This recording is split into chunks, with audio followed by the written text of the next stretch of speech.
Saluto Umberto Folena, giornalista, scrittore, si occupa di gioco d'azzardo, sentiremo cosa ci dirà, che sembra che tutto vada bene, che non ci siano questi problemi e invece io comincio a essere molto preoccupata in base ai numeri che mi ha dato degli ospiti competenti e che mi preoccupano molto, ma non dovrebbero preoccupare solo Mirella, dovrebbero preoccupare un po' chi di dovere. Saluto anche il dottor Zeno Giuseppe Vignola, medico, poi vi spiegherà di cosa si occupa, appena finito il turno in ospedale, perciò ne ha di cose da raccontarci il dottor Vignola. Allora partirei proprio con lei, Folena, cosa ci racconta, cosa ci dice, che numeri ha e soprattutto se non si cerca di mettere un limite, specialmente quando una persona è in crisi, è depressa, ancora di più sente il desiderio della fortuna. Poi quando ci danno certi numeri, con 3 euro vinci 100 milioni, 80 milioni, 50 milioni, vedi che subito c'è la fila che va a prendere i biglietti. Anche questa è una truffa secondo me e lo dico chiaramente, dottor Folena, tutti questi biglietti che ti colori, coloratissimi. Prego. Tanto buongiorno a tutti gli ascoltatori. Il problema del gioco d'azzardo non è di oggi.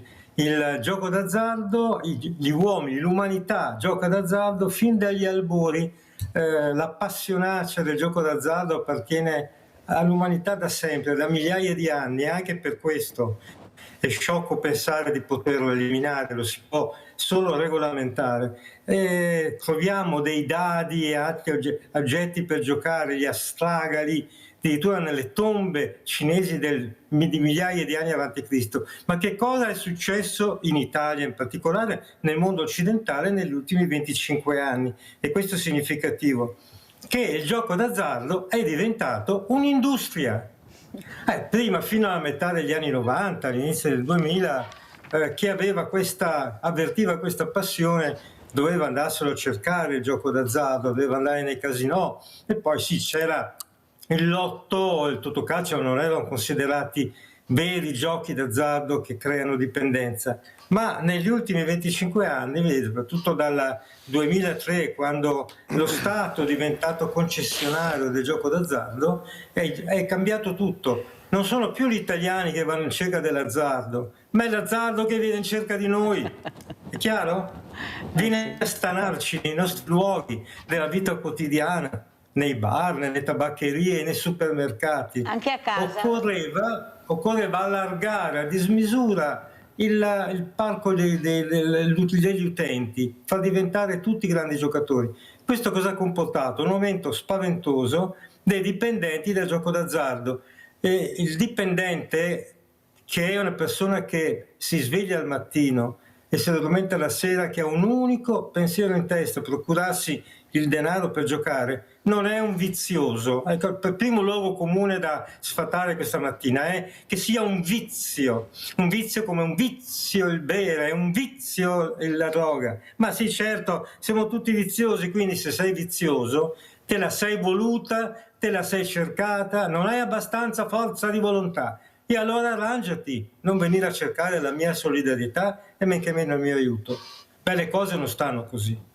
Aspetti un attimo, Folena, sentiamo anche, interrompiamo un attimo per sentire anche... È una patologia. Il questa è riconosciuta dall'Organizzazione Mondiale della Sanità. No. E in Italia è entrata a far parte, circa 12 anni fa, dei LEA, ossia i livelli essenziali di assistenza. Dottor Vignola, mi sente?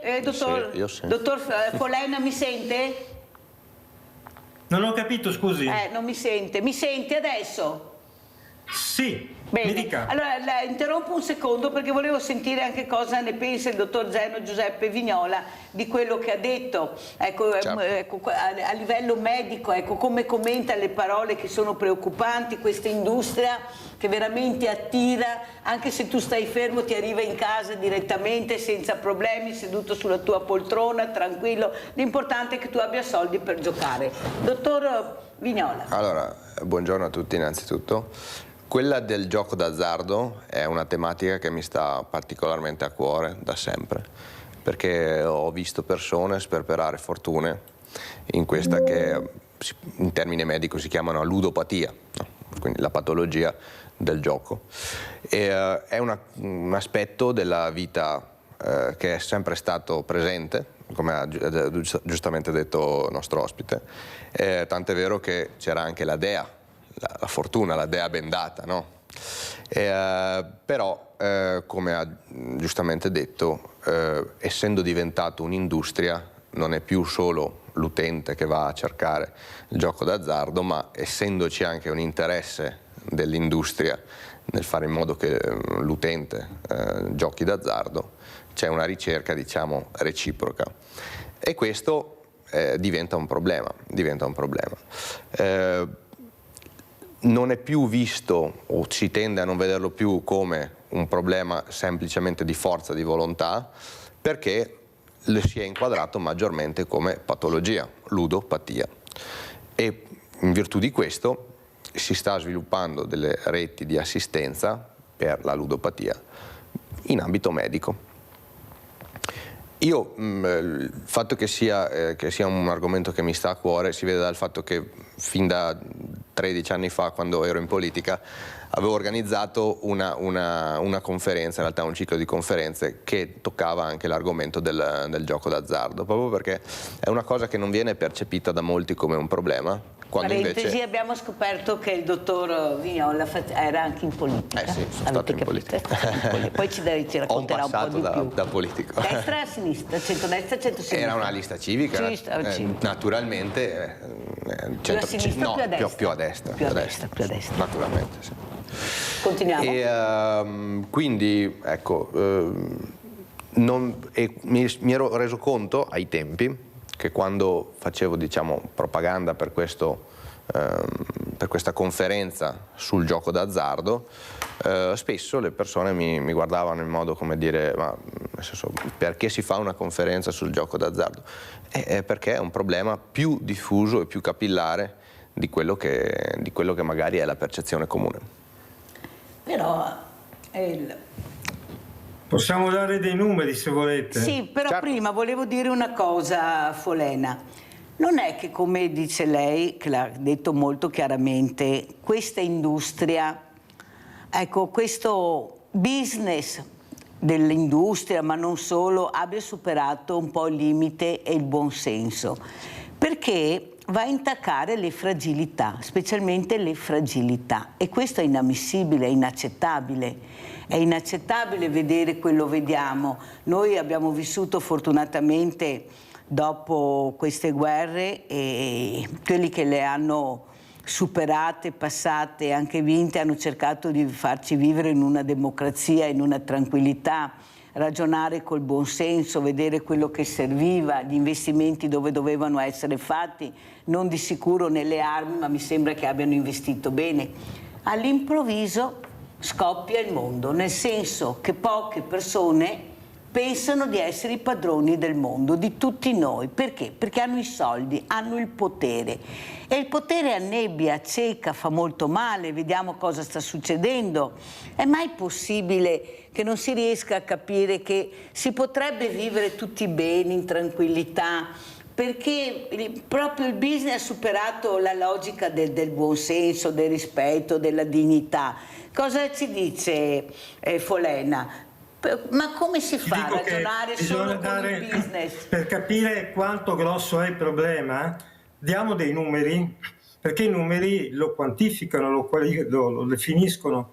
Allora, nel 2024 la stima del raccolto del fatturato dell'industria del gioco d'azzardo sarà di circa 160 miliardi.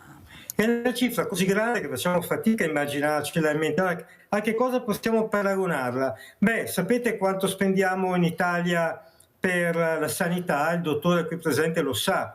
Il bilancio, il fatturato della sanità è di 128 miliardi. Per istruzione 57 miliardi. Quindi il gioco d'azzardo raccoglie il suo fatturato, il denaro che circola, è quasi la somma di istruzione e sanità messi assieme. È una cosa abnorme, ma soprattutto Quanti sono questi ludopati? La parola ludopatia è entrata nell'uso comune, ma è una parola, mi perdoni dottore, ma sbagliata, nel senso che fa riferimento a ludus, che in latino non ha niente a che vedere con il gioco d'azzardo. Ludus sono i giochi giocosi fra i bambini. Il vero termine tecnico è DGA, ossia disturbo da gioco d'azzardo, dovremmo dire azzardopatia, una parola difficile, faticosa, e quindi nell'uso comune è entrato ludopatia. E ormai dobbiamo tenercela, anche se il ludus latino non c'entra niente. C'entra semmai l'alea, che sono i dadi in latino. La beffa, cara Mirella, è che in Italia il gioco d'azzardo è un reato. È un reato. Non si può in Italia giocare d'azzardo. Infatti fateci caso che la parola azzardo nella pubblicità, nei testi scritti non compare mai. Nei testi scritti ufficiali compare questa perifrasi: giochi di alea con vincita in denaro. È una curiosa perifrasi, una foglia di fico che mettiamo davanti alle nostre pudenda per evitare di usare la parola azzardo, che l'azzardo è reato, non si può in Italia giocare di azzardo. E questa è un'altra beffa, è un'altra beffa grave. L'altra beffa è la parola gioco, che viene usata per dire azzardo, che purtroppo è meglio gli inglesi, che hanno to play, che vuol dire giocare, cantare, recitare, tutte queste attività gratuite, produttive e creative, e per giocare usano game e gambling, due parole completamente diverse. Allora, mi fa piacere che abbia detto questo, perché non è un gioco, per molti diventa una disperazione nel momento proprio peggiore. Pensi, Folena, e lo dico anche al dottor Vignola, che io ho una persona che viene ancora adesso al banco alimentare, una povera donna, arriva in bicicletta, fa pulizie, prende pochissimo, e un ex sindaco l'ha vista in una tabaccheria che prendeva un gratta e vinci. Mi ha fermato quando mi ha incontrato e mi ha detto: ah Mirella, tu dai la borsa a quella là che l'ho vista in tabaccheria a prendere il biglietto gratta e vinci invece di andarsi a prendere la spesa o prendersi la pasta e qualcos'altro. Io l'ho guardato e gli ho risposto: Folena, ma non ti vergogni a dirmi, proprio tu a dirmi questo? Cioè tu vuoi fare la morale a questa povera donna perché l'hai vista una volta, e anche se fosse stato di più, a prendersi un biglietto e tentare la fortuna che non arriverà magari mai. Anche questa, Mirella, è un luogo comune da sfatare. Un conto è un giocatore che compra un biglietto della lotteria per dire tento la fortuna. In realtà giocatori patologici, ho dimenticato di dire quanti sono, il dottore qui presente lo sa quanti sono. Non c'è una cifra ufficiale, perché mai in Italia sono state fatte delle ricerche ufficiali, il Ministero della Salute si guarda bene dal farlo, ma la stima è attorno agli 800.000 giocatori patologici. Ebbene, è andata bene Mirella che ne ha comprato uno solo, perché ci sono pensionati, anche con la pensione sociale, che comprano pacchetti interi di gratta e vinci e in 2 giorni si sono mangiati la pensione, poi vanno ai servizi sociali a chiedere un aiuto. Ma perché? Perché non sono dei viziosi, perché c'è qualcosa che non funziona più bene nei neurotrasmettitori del loro cervello. Qui mi avventuro in un terreno che non è il mio, e chi è presente in studio lo sa meglio di me. È la dopamina, non avvertiamo più, il giocatore patologico non avverte più il senso della sazietà, non riesce più a smettere. C'è il cervello che a un certo punto, quando siamo a tavola e mangiamo e stiamo scoppiando, ci dice smettila, basta, alzati e vai via. C'è un qualche cosa che ci avverte che stiamo esagerando.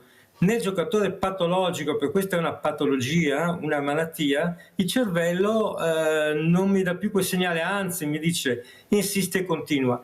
Per il giocatore patologico, Mirella, l'obiettivo non è vincere soldi, ma è continuare a giocare, perché il piacere, perché uno gioca per piacere, il piacere è determinato dal gioco in sé, dallo stare il più possibile in quella sorta di bolla attorno alla slot, in inglese si dice la machine zone, la zona della macchina, in quella bolla in cui mi sento tranquillo, sicuro dai pericoli del mondo, dai miei tormenti interiori, dai miei demoni interiori. Qui sono sicuro, nulla potrà accadermi di male, e quindi il giocatore patologico tenta di prolungare il più possibile il tempo del gioco. Certo, è contento di vincere. Certo. Perché? Perché con la vincita prolunga il tempo del gioco, ma non è vero che il giocatore patologico gioca per vincere, gioca per giocare, e anche questo è un luogo comune che va sfatato. Comunque in Italia sono 800.000 giocatori con le loro famiglie, con i loro amici, è un esercito. E il fatto che il dottore è stato assessore, so bene cosa vuol dire proporre incontri sull'azzardo e farsi a ricevere lo sguardo del marziano. Ma che cosa mi proponi? Cosa credete? Sono qui quasi 7 anni che vivo nella Pedemontana Veneta, ho proposto praticamente a tutte le amministrazioni comunali, alle associazioni, ai direttori didattici di organizzare incontri sull'azzardo. Perché? Perché l'ho studiato da giornalista, ho scritto un libro che credo sia un libro importante con una psicologa di Varese. Ebbene, come mi guardano come dei marziani. Addirittura ricordo, qui finisco, che in una commissione cultura un personaggio importante mi ha guardato con aria di commiserazione dicendo: Folena, ma la gente non viene a questi incontri, dobbiamo parlare di Montegrappa, di Prima Guerra Mondiale, e fare la sagra della birra. Ma Folena, scusi, Folena, ma chi ha detto che le persone non vengono? Hanno già deciso loro che non vengono, capisce che loro sono sempre più avanti nelle risposte di quello che poi invece è vero che non è vero che non riempi la sala, ma chi se ne frega? Esatto. Delle cose importanti bisogna comunque parlare, altrimenti siamo nella logica dell'audience televisivo, dove parlo soltanto di ciò che piace, giustissimo, di ciò che giustissimo. Allora sentiamo anche il dottor Vignoli, mettemi a posto l'audio con Folena, se no riesco ad andare avanti. Io devo confermare il fatto che questo tipo di iniziative, questo tipo di conferenze tendono a non avere una partecipazione massiva. La conferenza che avevo organizzato io ormai 12 anni fa sulle dipendenze senza sostanza non era stata una conferenza molto partecipata, però devo dire che le persone che erano venute ne erano uscite diverse rispetto a come erano arrivate alla conferenza. Insomma, avevano acquisito uno strato ulteriore di interpretazione di tanti comportamenti che si vedono in giro, perché alla fine molte abitudini sono dipendenze senza sostanza, no? All'interno delle quali c'è anche la dipendenza dal gioco d'azzardo, che servono o comunque hanno l'obiettivo di scappare dalla realtà, perché rappresentano la bolla di cui ha parlato però come dice giustamente Folena, dottor Vignola, il problema che forse la politica non riesce a capire, e noi dobbiamo cercare di premere, come ha detto giustamente Folena, che bisogna parlarne di queste cose. Certo. Cioè è inutile che continuiamo a mettere la polvere sotto il tappeto, perché tu non vuoi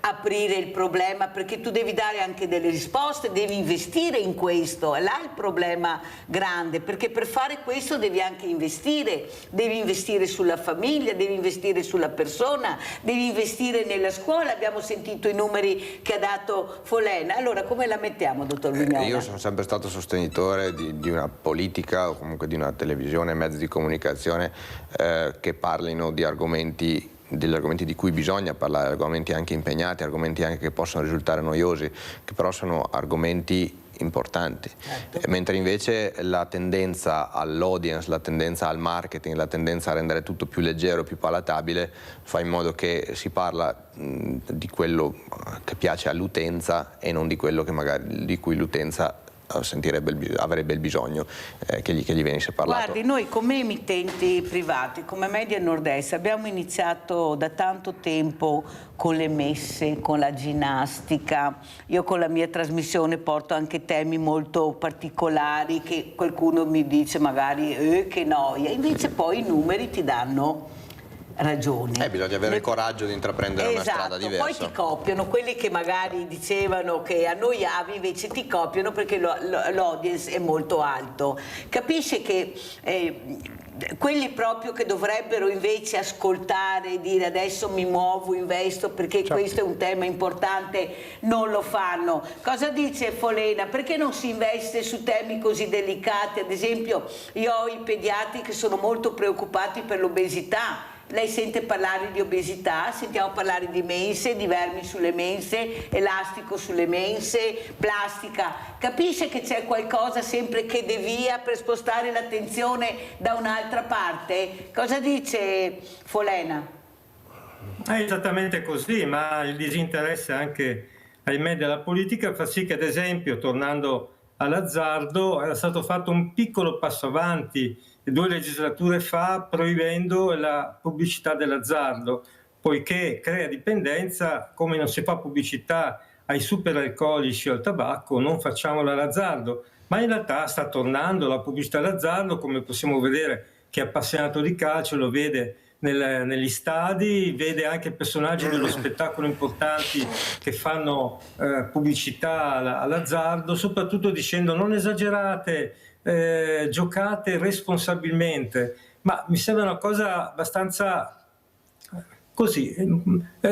Che cosa non va fatto responsabilmente nella vita, Mirella? Dottor Vignola, l'invito a vivere responsabilmente, ma guidiamo responsabilmente, mangiamo responsabilmente, a proposito dell'obesità, usiamo i farmaci in modo da banco, anche in modo responsabile. Dobbiamo fare tutto in modo responsabile. Quindi questo invito, anche perché, vedete, e questo è il problema, se posso dire ancora, rubarvi un minuto, altrimenti smetto subito. Il problema è che i giocatori patologici per il mondo dell'azzardo, che poi questi 800.000 sono appena il 3-4% del totale, non sono un effetto collaterale così che capita e non c'è niente da fare. In realtà questo 2%, questo 3-4%, questi 800.000 garantiscono più della metà del fatturato totale dell'azzardo. Pensiamoci bene, pensiamo al mercato dei superalcolici. Non può essere che la metà del fatturato dei superalcolici è garantito dagli alcolisti, non sta né in cielo né in terra, ma così invece avviene per azzardo, ossia senza i giocatori patologici, senza gli ammalati che garantiscono più della metà del fatturato, il gioco d'azzardo vedrebbe più che dimezzarsi il proprio raccolto e praticamente fallirebbe. Quindi il paradosso è che il mercato, l'industria del gioco d'azzardo ha bisogno dei giocatori patologici. Certe macchine come le slot machine, le newslot e le videolottery, che sono 2 macchine diverse, se c'è tempo poi lo spieghiamo cosa sono costruite apposta per creare dipendenza. Quindi da un lato un mercato che ha bisogno della dipendenza degli ammalati e cerca di alimentarli, procurarseli, dall'altro ci invita alla responsabilità. Molto chiaro Folena. Abbiamo Rinaldo, se no mi cade la linea centralino che è un pezzo che aspetta. Vai Rinaldo. Ciao Mirella e buongiorno ai tuoi ospiti. Voglio dire che è il gioco d'azzardo. Vai Rinaldo, vai. Ciao Mirella. E ora voglio dirti, il gioco d'azzardo si sta fondato nel 1638 nel ridotto di San Moisè, da San Moisè, da Dando, e l'apre uno dei suoi palazzi una casa da gioco. Dopo è stata trasferita al casino, ma fin dal 1630 in delle case da gioco, è la prima casa da gioco al mondo, era quella, è nata a Venezia. E dopo vuol dire che sul gioco d'azzardo che si è Giampin dello Stato, va bene. Grazie Rinaldo, sento ancora la televisione alta, te lo dico tutte le mattine, tu parti perché è seduto in poltrona, poi va al telefono, si vede qua perché la televisione è sempre alta, comunque un po' alla volta la abbasseremo, vero Rinaldo? Allora, quello invece che volevo sapere dal dottor Vignola, cos'è che la preoccupa, dottor Vignola? Lei fa veramente in questo periodo, poi come medici abbiamo visto delle aggressioni pazzesche e soprattutto la mia curiosità perché non fa più politica, dicono i giovani devono entrare in politica. Lei è entrato e è anche uscito? Sì, o ho fatto un mandato e poi ho scelto di occuparmi di altre cose. Ecco. La politica è un impegno, se non ci si può dedicare adeguatamente penso che sia giusto lasciare spazio a chi ha la possibilità di dedicarci di più. Magari un domani intraprenderò nuovamente la strada. Chissà. Però insomma, per oggi Tanto giovane. Allora, come giovane medico invece cosa ci dice? Appena finito il turno di lavoro, come spiegavo, ecco, come si potrebbe migliorare, cosa vede? Perché è vero che la sanità funziona, specialmente qui da noi, così almeno si dice, ma è anche vero. Però ci sono delle bolle, come ha detto il Folena, che bisognerebbe colmare, soprattutto per quelli che veramente hanno dei problemi e quasi sempre sono anche diversamente giovani o giovani. Prego. Allora, il turno che ho appena finito è in pronto soccorso. Io lavoro in pronto soccorso e mi occupo anche di nutrizione e di gestione dello stile di vita al di fuori dell'ospedale. Di pronto soccorso se ne parla tanto, si parla tanto che i pronto soccorsi sono ingorgati, che ci sono tante attese, che c'è tanta attesa e la verità è che spesso ci si trova a far fronte alle richieste di assistenza con mezzi che non sono sufficienti. Non c'è abbastanza personale. Tuttavia, quello che posso dire è che in Veneto la situazione non è così cattiva come qualcuno può voler dire. E lo dico anche confrontando con altre regioni in cui ho prestato e presto servizio e devo dire che ecco, per alcune cose non va così male. Ecco. Ecco, ad esempio questa notte, che notte è stata il pronto soccorso? Ma è stata una notte con francamente pazienti che necessitavano dell'accesso in pronto soccorso, quindi si è lavorato, ma perlomeno non c'è stata la sensazione di lavorare per nulla.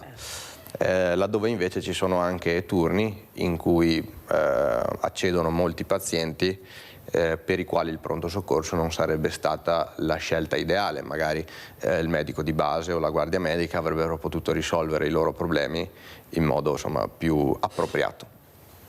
E questo ci porta a parlare insomma, del fatto che non tutti gli accessi in pronto soccorso sono uguali. È anche vero che una persona che ha male alla pancia non sa se è un mal di pancia grave o se è un mal di pancia meno grave, quindi non sa se è da andare dal medico di base o se è da andare in pronto soccorso. Certo è che anche i medici di base si trovano spesso ad avere pazienti in sovrannumero rispetto a quelli che sarebbero le umane possibilità e questa esperienza l'ho toccata perché in passato ho prestato servizio anche come medico di medicina generale. E, quello che è cambiato rispetto a, diciamo, 30 anni fa è che la popolazione generale ha un'età più avanzata. Laddove 30 anni fa o 100 anni fa per determinate patologie si moriva, gli infarti, gli ictus, al giorno d'oggi non si muore per queste patologie fortunatamente, quello che si crea dopo l'evento acuto, quindi dopo l'infarto, si crea il malato cronico, cioè si crea una persona che necessita di tanta assistenza, necessita di tanti farmaci, che fa più accessi in pronto soccorso e quindi è questo il modo in cui è cambiato, uno dei modi in cui sono cambiate le richieste di assistenza rispetto a 30 anni fa. Il sistema ospedale e il sistema, diciamo, sanità, laddove è diventato molto più efficace nel gestire la fase acuta delle malattie, non mi sento di dire la stessa cosa rispetto alla fase cronica poi delle malattie, perché la fase cronica delle malattie richiederebbe una gestione o una volontà di gestione che vada oltre il semplice prescrivere la medicina e dire torna tra un anno, che è quello che vedo che a volte viene fatto, purtroppo. Servirebbe una presa in carico globale dello stile di vita e della salute della persona, che è quello che faccio io nella mia attività professionale extra ospedaliera. C'è anche da dire però che non tutti i pazienti vogliono essere aiutati. Quindi anche lì non si può aiutare chi non vuole essere aiutato. e quindi alcune persone diventano difficili da gestire nella gestione della patologia cronica.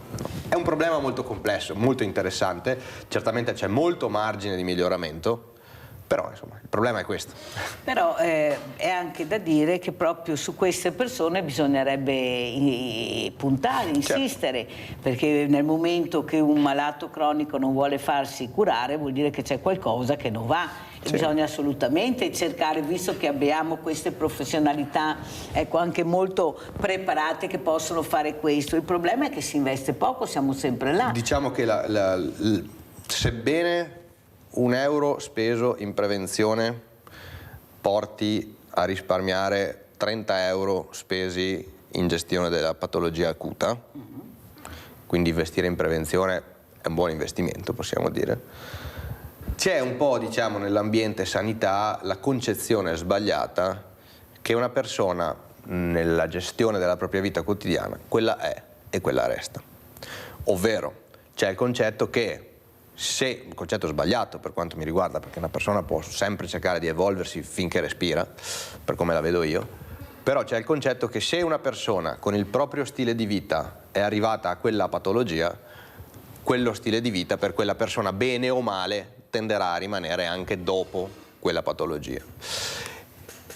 Di più, c'è la concezione che gli sforzi per migliorare, diciamo, lo stile di vita di una persona siano vani, perché comunque una persona tende, questa è la concezione che c'è, diciamo, spesso nell'ambiente sanitario, c'è la concezione che una persona, magari ci si lavora per effettuare alcune modifiche in senso migliorativo dello stile di vita e poi tornerà comunque allo stile di vita precedente, che è quello che l'ha portato alla patologia.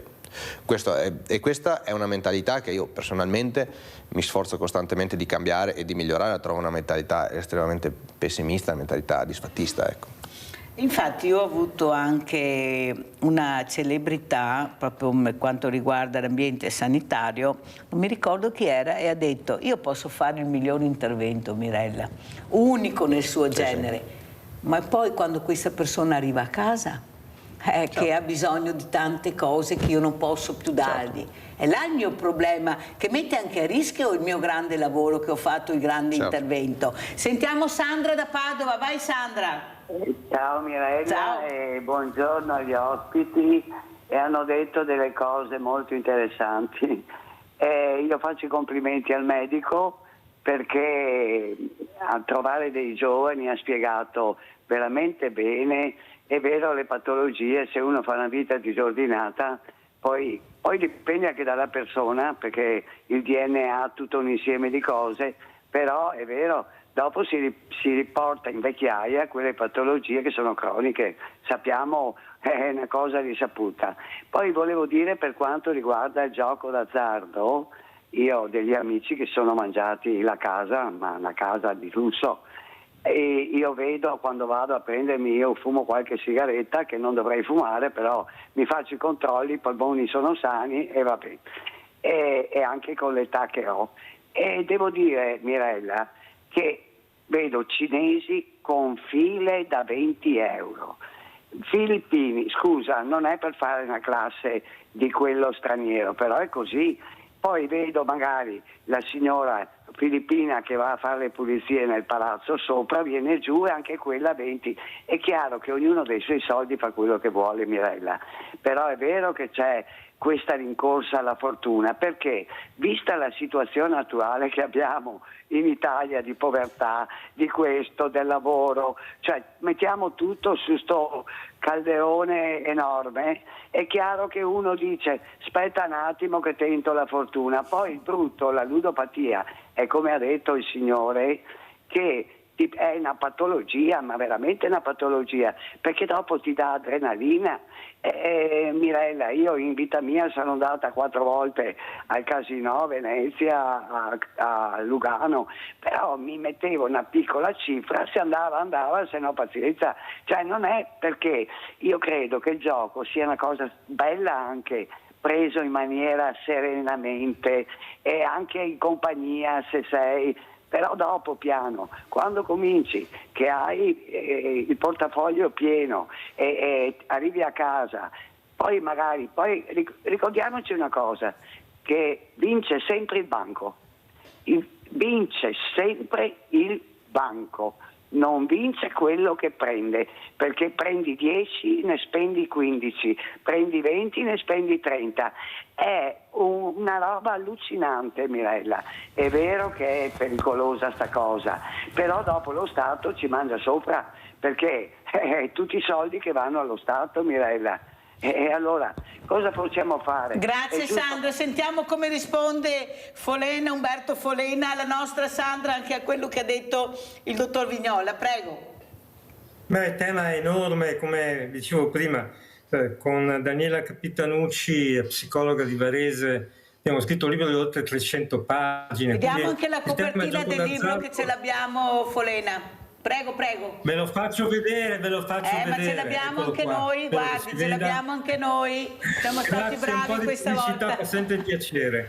Perché il gioco d'azzardo incrocia dalla storia all'economia, alla biochimica del cervello, la criminalità, quindi è un qualcosa di enorme. Ebbene, è vero che occorre saper smettere, ma è sempre lì il problema, che poi il cervello ci dice che non ci dà più il segnale della sazietà. Il banco vince sempre, sì, questo è vero, alla lunga andare il banco vince sempre, altrimenti nessuno organizzerebbe gioco d'azzardo. L'altra cosa che ha detto la signora di Padova è vera, ma fino a un certo punto, che tutto va a finire allo Stato. No, va a finire una piccola parte allo Stato. Va a finire quella parte di gioco d'azzardo che è tassata e ha tassazioni che variano. Il gioco del lotto ha una tassazione, il slot ne hanno un'altra. Lo Stato all'incirca, all'erario, incassa circa 13-15 miliardi l'anno e ci dicono che sono necessari. Ora però, se mi dai un minuto, ecco, tutti abbiamo un bilancio familiare. Un bilancio è fatto di 2 colonne. In una ci sono le entrate, nell'altra ci sono le uscite. Quello che vinco e quello che perdo. Allora, lo Stato guadagna 13 miliardi, vanno all'erario. Ma quanto costa allo Stato il gioco d'azzardo? Questo non lo sappiamo, non lo si cerca, non ce lo diranno mai. Quanto costa allo Stato un malato patologico? Qui il dottor Vignola forse ci potrà aiutare, ma è difficile quantificarlo. Chi l'ha provato a fare? Io sono al corrente di uno studio fatto all'Università di Neuchâtel in Svizzera più di 10 anni fa. Comunque, mettiamo insieme i costi. Ecco, c'è chi si è mangiato la casa, bene, ore di lavoro perso, benissimo. C'è chi si mangia l'azienda, altro denaro perso. L'assistenza del malato presso la sanità locale, l'unità statale locale, le spese in psicologia, ma soprattutto Mirella e dottor Vignola, aiutatemi a capire, aiutatemi a capire, quanto costa la sofferenza umana? Ora, se un'attività economica programmaticamente procura sofferenza a una porzione significativa di italiani, quanto vale in denaro questa sofferenza? È possibile quantificare in denaro la sofferenza? Allora è possibile dire quanto costa agli italiani il gioco d'azzardo? E questa è una domanda che lascio agli ascoltatori, magari qualcuno un'idea se la farà. Comunque il bilancio vi assicuro che è negativo. Quello che guadagna lo Stato lo perdiamo tutti noi italiani e con gli interessi. Adesso andiamo a Padova, andiamo a vedere questo proprio incontri gioco d'azzardo e poi sentiamo il dottor Vignola. I giocatori patologici già in cura sono 300, ma l'ULSS 6 Euganea ha calcolato che il numero superi, solo in provincia di Padova, le 8.000 persone con una spesa pro capite annua di 960 euro nel 2023. Un dramma che coinvolge anche le famiglie e gli amici dei giocatori d'azzardo. Da qui l'iniziativa dell'ULSS 6 Euganea che fino al 14 marzo proporrà incontri e confronti nell'ambito della terza edizione di Cambio Gioco. 1.300 gli iscritti, 700 dei quali studenti delle scuole superiori di Padova. Se il fenomeno è trasversale e riguarda tutte le età, l'ascesa negli ultimi anni del trading online tocca le giovani generazioni. Gioco d'azzardo che sta diventando anche un problema femminile. Il gioco d'azzardo non coinvolge solo la popolazione adulta, ma vi è un trend di aumento del gioco soprattutto online tra i più giovani, e un fatto interessante e altrettanto preoccupante è che anche le donne quindi le ragazze, hanno cominciato a giocare online e investendo denaro, a differenza diciamo del passato dove il trend vedeva più coinvolta la popolazione maschile. Gli incontri di cambio gioco sono ingresso libero e si terranno al Barco Teatro di Via Orto Botanico a Padova. Tra gli ospiti, mercoledì 12 marzo, lo psicologo e psicoterapeuta Giuseppe Lavenia e il pedagogista Daniele Novara, e giovedì 13 marzo lo scrittore ed ex magistrato Gianrico Carofiglio. Prima di sentire il dottor Vignola abbiamo Claudio da Marano Vicentino. Vai Claudio. Sì, buongiorno a tutti. Buongiorno. Per quanto riguarda il gioco d'azzardo, adesso non è mica gioco d'azzardo, però secondo un economista che insegna a Milano, fra gli stati c'è un trasferimento di beni di chi produce un bene, chi ne produce un altro, di 20.000 miliardi all'anno.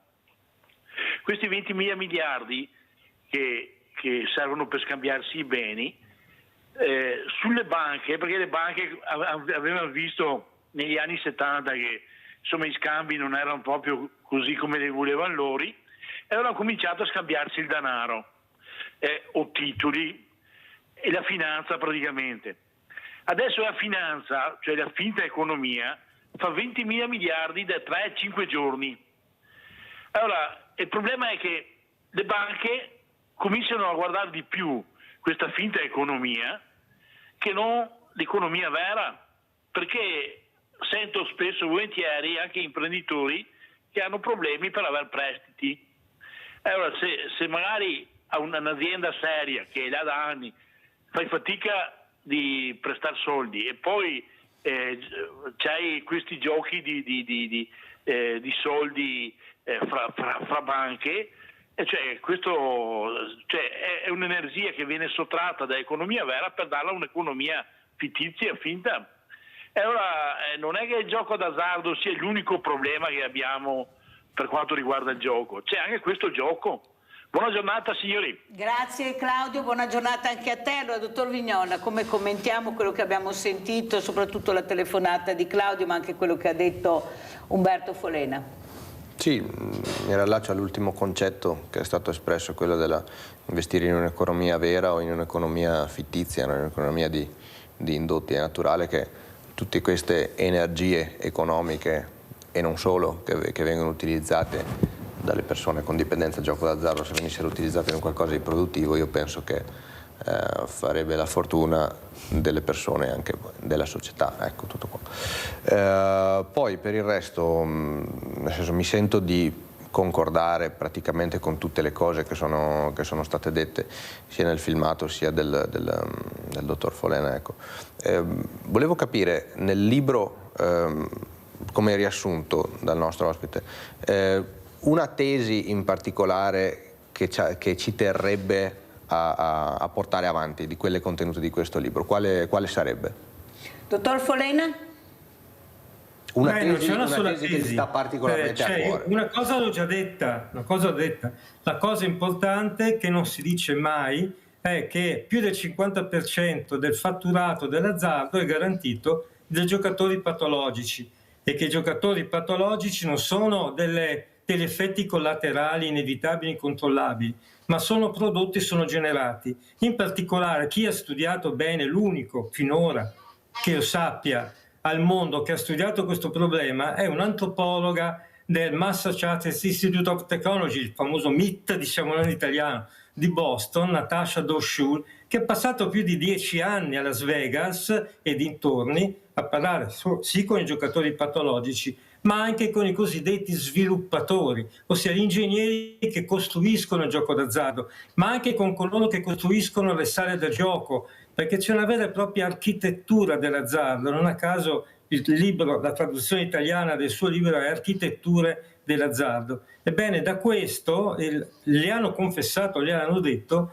che il problema, l'obiettivo degli sviluppatori, degli ingegneri, dei signori dell'azzardo è individuare questa piccola porzione di umani, di esseri umani, di giocatori che cadono nella patologia perché sono loro che garantiscono più della metà del fatturato.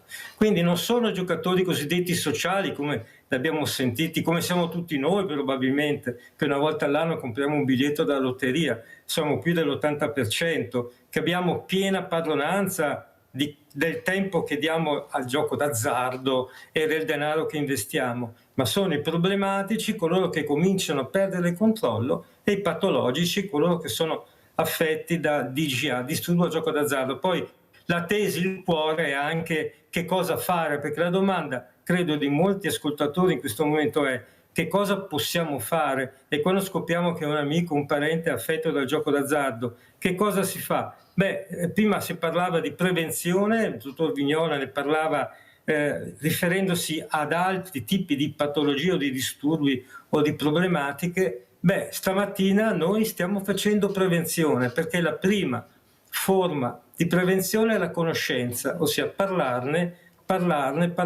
possibilmente in modo accattivante, in modo che la gente ci ascolti e che cominci a prendere coscienza che questo è un problema. E poi purtroppo, qui finisco, come in tutte le forme di patologia, se la persona che è dentro il problema non decide lui in prima persona di uscirne, vale per il tossicodipendente, vale per l'alcolista, vale per il chiamiamolo ludopate, ebbene deve essere lui che a un certo punto, per sua iniziativa, perché è aiutato, sollecitato da parenti, da amici, decide di smettere, e allora si intraprendono dei percorsi che non sono mai, sono di vario tipo in base alla gravità del disturbo e poi alla situazione della persona che c'è dentro. Infatti. Ed è molto diverso se è una famiglia che lo aiuta o è una persona completamente sola. Già questo è una cosa molto importante. Grazie, infatti quello che dice è vero, e io ho avuto un fisico ospite che mi ha detto: lei Mirella, per non sbagliare si faccia dare i numeri, e infatti ho capito che i numeri intrigano, però bisogna vedere chi dà i numeri, perché sennò poi i numeri li diamo noi nel vero senso della parola, perché bisogna vedere appunto da che fonte vengono i numeri. Pubblicità.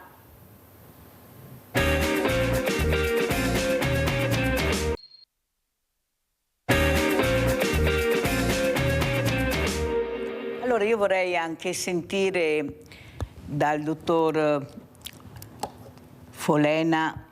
Lei ha detto anche questa mattina facciamo qualcosa, facciamo prevenzione, però si parlava prima anche col dottor Vignola, bisogna fare prevenzione fin da piccoli, e sono i genitori che possono fare questo, perché cominciano già coi 4-5 anni coi videogiochi, e già inizi a stimolare il bambino su qualcosa che di sicuro lui non te l'ha chiesto, ma sei tu, perché ti risolvi il problema di rispondere ai suoi perché non ti impegna più di tanto, il bambino sta tranquillo, non parla più e inizia a giocare. Anche qua bisognerebbe investire, perché è molto preoccupante la situazione che vediamo.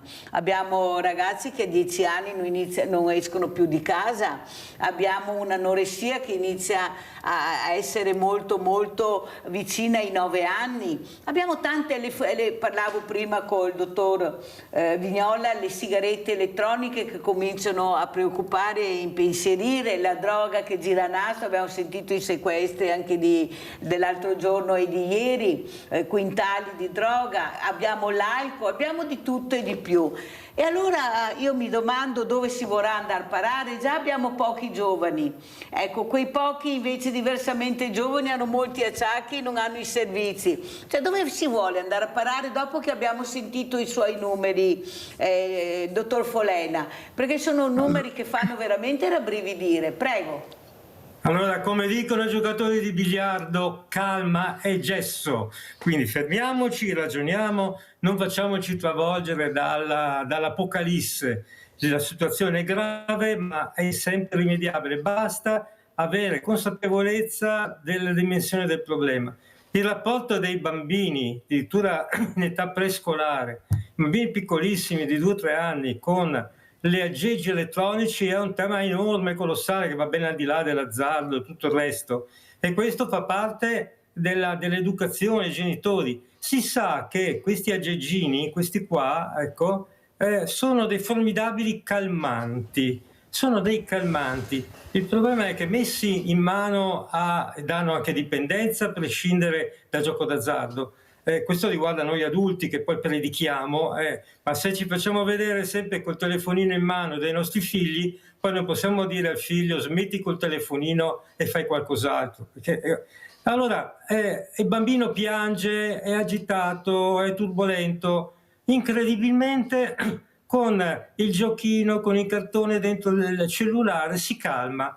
Che bello, avevo trovato la babysitter ideale.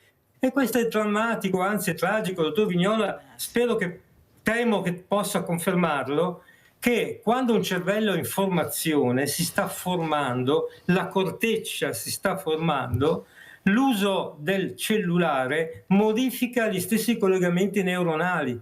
Ossia, mi spaventa quando un genitore dice che bello, il mio bambino già a 3-4 anni sa usare il telefonino, è sempre lì che smanetta, che fa che bravo che è, ma com'è intelligente. Ecco, quel bambino è su un piano inclinato che se non lo fermi finirà in un baratro, perché verranno compromesse le sue capacità di risolvere problemi anche minimamente complessi, le sue capacità di parlare, di pensare. Noi pensiamo che ho i pensieri ma non ho le parole per esprimerli. Errore. Per pensare occorrono parole. Più parole ho, più riesco a formulare pensieri. Non posso pensare a nulla, né scrivere una lettera d'amore, fare una dichiarazione d'amore, né fare un progetto nel mio studio di geometra o di ingegnere, qualunque mestiere, professione io faccia, se non ho le parole per farlo. E questi aggeggi qua ci sottraggono l'ossigeno delle parole. Molto chiaro, dottor Folena. Devo andare anche dal dottor Vignola perché il tempo è tiranno, è già volato. Allora, come commentiamo, è preoccupato anche lei, questi bambini, questi ragazzi, fumo, alcol, droga, di tutto e di più, poco ascolto, prego. Diciamo che in generale il meccanismo di ogni dipendenza è lo stesso e se ne è accennato prima. Fa capo al sistema della dopamina. La dopamina è un neurotrasmettitore del cervello, cioè una sostanza che va a segnalare da una cellula del cervello a un'altra cellula del cervello. Quando si va la dopamina fa parte di un sistema che si chiama il sistema della ricompensa e della gratificazione. Nel momento in cui il bambino è un bambino piccolo, magari è nervoso, piange e gli si dà il telefono in mano, si va a stimolare il sistema della dopamina in modo istantaneo. Questo vuol dire che gli si va a dare una gratificazione. Una gratificazione è uno stimolo che viene percepito dal cervello come una gratificazione, ma è una gratificazione che avviene senza che la persona, in questo caso il bambino, abbia fatto nulla di concreto per avere la gratificazione. In natura, com'è che avverrebbe la gratificazione tramite il circuito della dopamina? Ad esempio, un animale va a caccia, l'animale riesce a cacciare la propria preda, mangia la preda che ha cacciato, ricompensa, sforzo, ricompensa. Questo è, lo schema di un circuito della gratificazione sano. Ma nel momento in cui al cervello si insegna o lo si abitua che si può avere una gratificazione anche senza aver fatto lo sforzo che normalmente precede quella gratificazione, ecco lì che il cervello si aspetterà sempre di avere gratificazioni sempre, anche senza fare nulla per averle. Ed ecco lì che questa è la base, fisiopatologica. Spero che quante più persone possibili siano riuscite a seguirmi, perché mi rendo conto che sono andato un po' in alcuni dettagli che per qualcuno possono essere un po' indigesti, però questo è il meccanismo tale per cui una dipendenza porta ad un habitus, a un'abitudine alle dipendenze e ad una predisposizione ad altre dipendenze. Questo porta anche ad una diminuzione delle capacità cerebrali superiori, come la creatività, come è stato giustamente detto, la capacità dell'eloquio, la capacità di mediazione e di risolvere i problemi. Ci colleghiamo al concetto della prevenzione. Cos'è la prevenzione? Prevenzione è prevenzione. Prevenzione vuol dire parlare di tutti gli aspetti dello stile di vita di una persona che possono andare a migliorare la vita della persona, o perlomeno a non peggiorarla.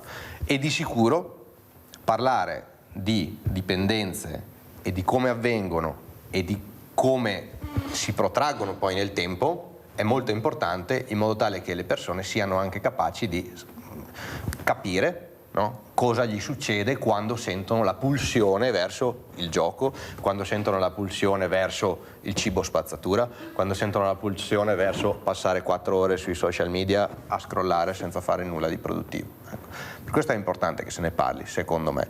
Mi rendo conto ancora che siano argomenti che necessitano di essere sviluppati e capiti, però insomma siamo qua anche per questo. Bisogna pure iniziare a parlare, Siamo no? qua per Si questo. parta. Allora andiamo a vedere, vi porto adesso a Vicenza, andiamo a vedere gioco d'azzardo, poi salutiamo gli ospiti. Dipendenza dal gioco d'azzardo che registra una crescita preoccupante anche nel territorio vicentino. Il SERD dell'ULSS 8 ha registrato un aumento costante degli accessi annui, passati dai 149 del 2021 ai 167 nel 2024, ai quali si aggiungono 37 persone presso i gruppi terapeutici e il progetto sperimentale Il Labirinto, gestiti dalle comunità terapeutiche afferenti al Dipartimento. A destare preoccupazione anche la distribuzione di età degli utenti. I dati evidenziano che i giovani e i giovanissimi risultano le categorie più a rischio, specie per quel che riguarda il gioco online, in cui, secondo gli studi condotti, aumenta di 4 volte la possibilità di sviluppare un problema di dipendenza. In merito al gioco online, attualmente in Italia si stimano 4 milioni di giocatori attivi, con una media di circa 1.719 euro annui pro capite nel gioco. L'online sta prendendo il sopravvento, cioè abbiamo circa adesso mediamente un 60% dei giocatori che giocano in online e il 40% nelle slot, gratta e vinci, eccetera. Anche se per una grossa percentuale di giocatori c'è il gioco in entrambe le situazioni. Ma la diffusione reale del fenomeno sarebbe ben più ampia rispetto ai dati. Nel solo territorio dell'ULSS 8 Berica si stima che siano tra 1.500 e 2.000 le persone con disturbo da gioco d'azzardo. Proprio per intercettarle è stata avviata la campagna di prevenzione contro il gioco d'azzardo patologico Io non mi gioco, che prevede 40 appuntamenti nel territorio volti a sensibilizzare la popolazione e facilitare l'accesso ai servizi specialistici per ricevere consulenza e assistenza. Sappiamo che riusciamo a intercettare tra il 5 e il 10% dei giocatori patologici, tra virgolette, e i nostri numeri sono circa di 150 persone intercettate ogni anno, quindi basta moltiplicare per la percentuale che manca e si capisce quanto significativo sia questo numero. Questa campagna è rivolta ad informare, ad educare e a formare tutte queste persone, a convincerle ad avere un approccio con i nostri servizi, perché può essere risolutivo e può accompagnare l'intera famiglia in un percorso di miglioramento della condizione. Il disturbo da gioco d'azzardo è una patologia, dicevo, abbastanza democratica da un certo punto di vista, per essere un po' paradossali, nel senso che si ammalano giovani, anziani, uomini, donne, ricchi e poveri, però effettivamente c'è un identikit. Mediamente si tratta di un uomo tra i 40 e i 60 anni, con un lavoro stabile, di solito dipendente, coniugato, che ha una formazione, diciamo, scolastica sulle scuole medie superiori. Questo l'identikit del giocatore patologico. Se ne è parlato a Padova nel corso della terza edizione dell'iniziativa Cambio Gioco, voluto dall'ULSS 6 Euganea per contrastare e prevenire le dipendenze da gioco patologico. Nella provincia Euganea sono circa 8.000 le persone che hanno sviluppato questa malattia. In Veneto il giro d'affari è di circa 5 miliardi, sotto la media nazionale, ma comunque in crescita. Fondamentale la prevenzione. Un incessante lavoro di rete, una rete trasversale fra istituzioni, quindi con la scuola, con i comuni, con gli enti locali, ma anche verticale, nel senso che la rete verticale è il servizio con la famiglia, con praticamente fino ad arrivare poi appunto alla persona. La sensibilizzazione appunto e quindi la prevenzione è la fase più importante.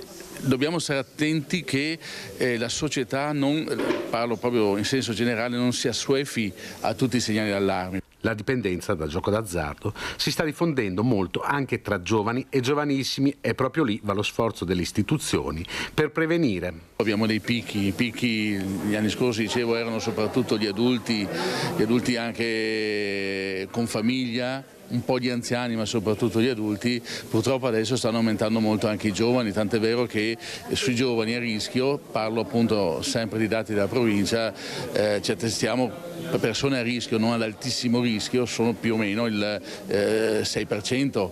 Cosa significa questo? Che quell'1% di cui parlavo prima, quello 0,8, in realtà ha dei picchi significativi su cui appunto noi dobbiamo concentrare tutte le nostre forze proprio per cercare di prevenire e di curare.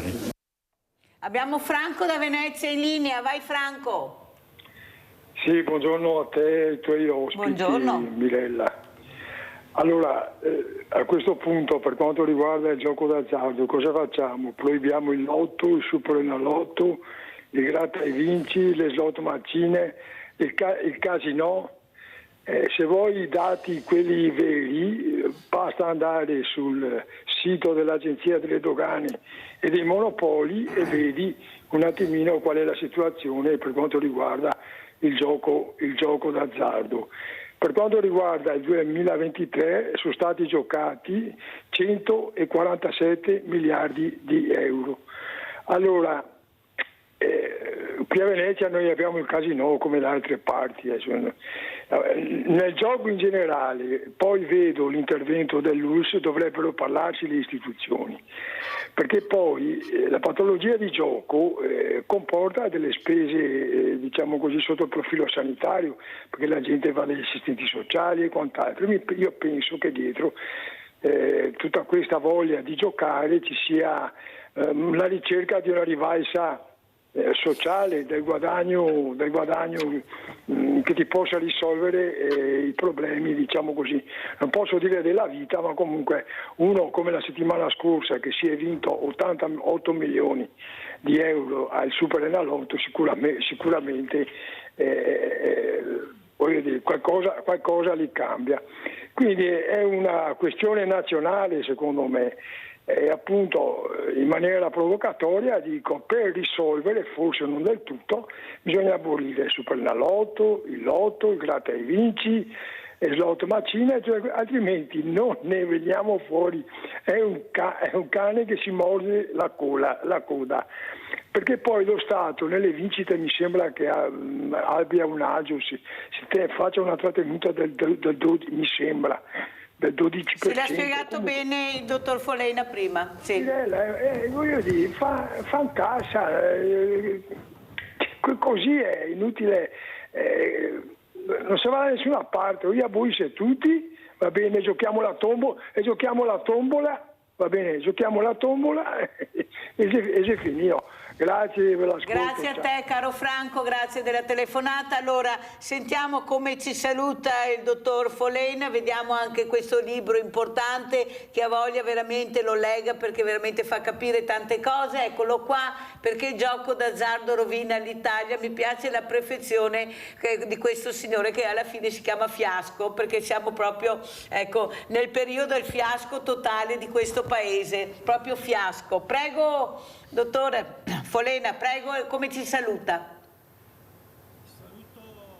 Spero con un po' di speranza, perché c'è chi lavora per la prevenzione e per la cura, bisogna che se ne parli di più, ci sia più conoscenza. Alla fine del libro la conclusione nostra è: se è vero che al gioco d'azzardo non si può vincere, è impossibile, è vero anche che il gioco d'azzardo può essere vinto. Grazie dottor Umberto Folena, veramente scrittore ma anche giornalista che si occupa di gioco d'azzardo, che non si dovrebbe chiamare proprio così, anche proibito in Italia, l'ha spiegato molto bene, ma nessuno lo dice, prendono sempre le scappatoie per mettere altre parole, altre cose, per fare cose illecite, questa è la verità. Grazie veramente dottor Folena, sentiamo come ci saluta anche Niang, no perché adesso vi racconto, il dottor Vignola ha chiesto se può rimanere ancora un pochino perché gli piace tanto stare qua vicino alla Mirella con voi, sentire, vedere, scambiarsi, perciò fa anche piacere, perciò rimarrà ancora un pochino con noi e con altri ospiti il dottor Giuseppe Vignola. Pubblicità.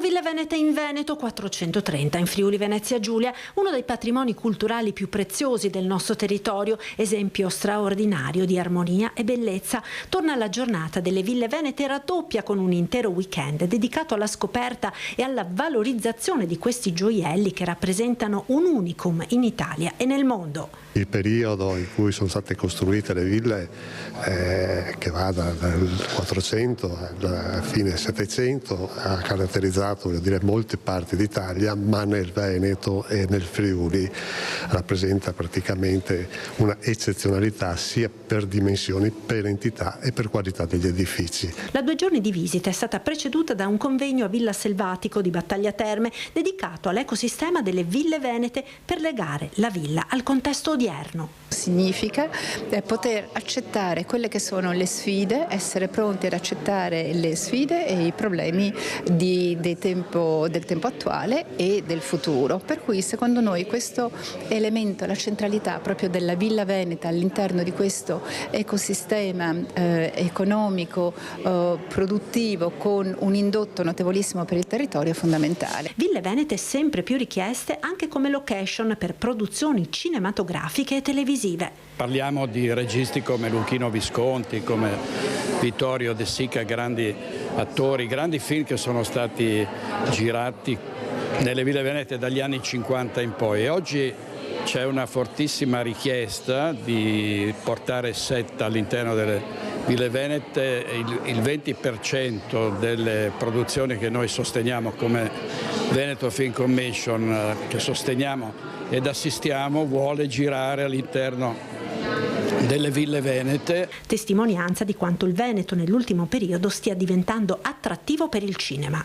Nel Veneto stanno arrivando tantissime produzioni, soltanto nel 23 e nei primi mesi del 24 abbiamo avuto rapporti, gestito rapporti con 110 produzioni estere, italiane e anche venete che sono venute a girare qui.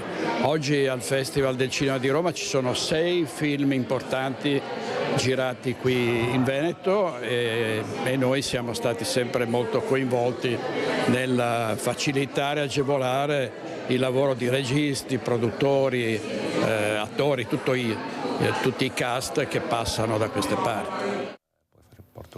Abbiamo sentito il nostro direttore Luigi Baccialli ad aprire un panorama meraviglioso dal gioco d'azzardo. Siamo passati alle Ville Venete, speriamo che non diventino casinò, perché qua c'è da aspettarsi di tutto in politica, mai dire mai, visto che prima abbiamo sentito cosa ha detto il giornalista e scrittore Umberto Folena. Però saluto tantissimo Claudia Benedos, sindaca di Masel, eccola qua. Buongiorno sindaco, grazie di essere qui. Buongiorno Mirella, grazie per l'invito alla sua trasmissione, grazie davvero. Grazie a lei e saluto anche Fabio Chiesa, sindaco di Conegliano. Finalmente siamo riusciti a averlo ospite, sto sindaco veramente che ha una sensibilità, è stato sempre anche molto vicino alla Mirella, devo dire la verità. Quando lo chiamavo anche ci confrontavamo su temi anche delicati, devo dire la verità che è sempre stato nel pezzo, anche se voi non lo vedevate, ma la Mirella rispondeva al telefono e questo è molto importante, perché quando chiamo sanno che non chiamo per me,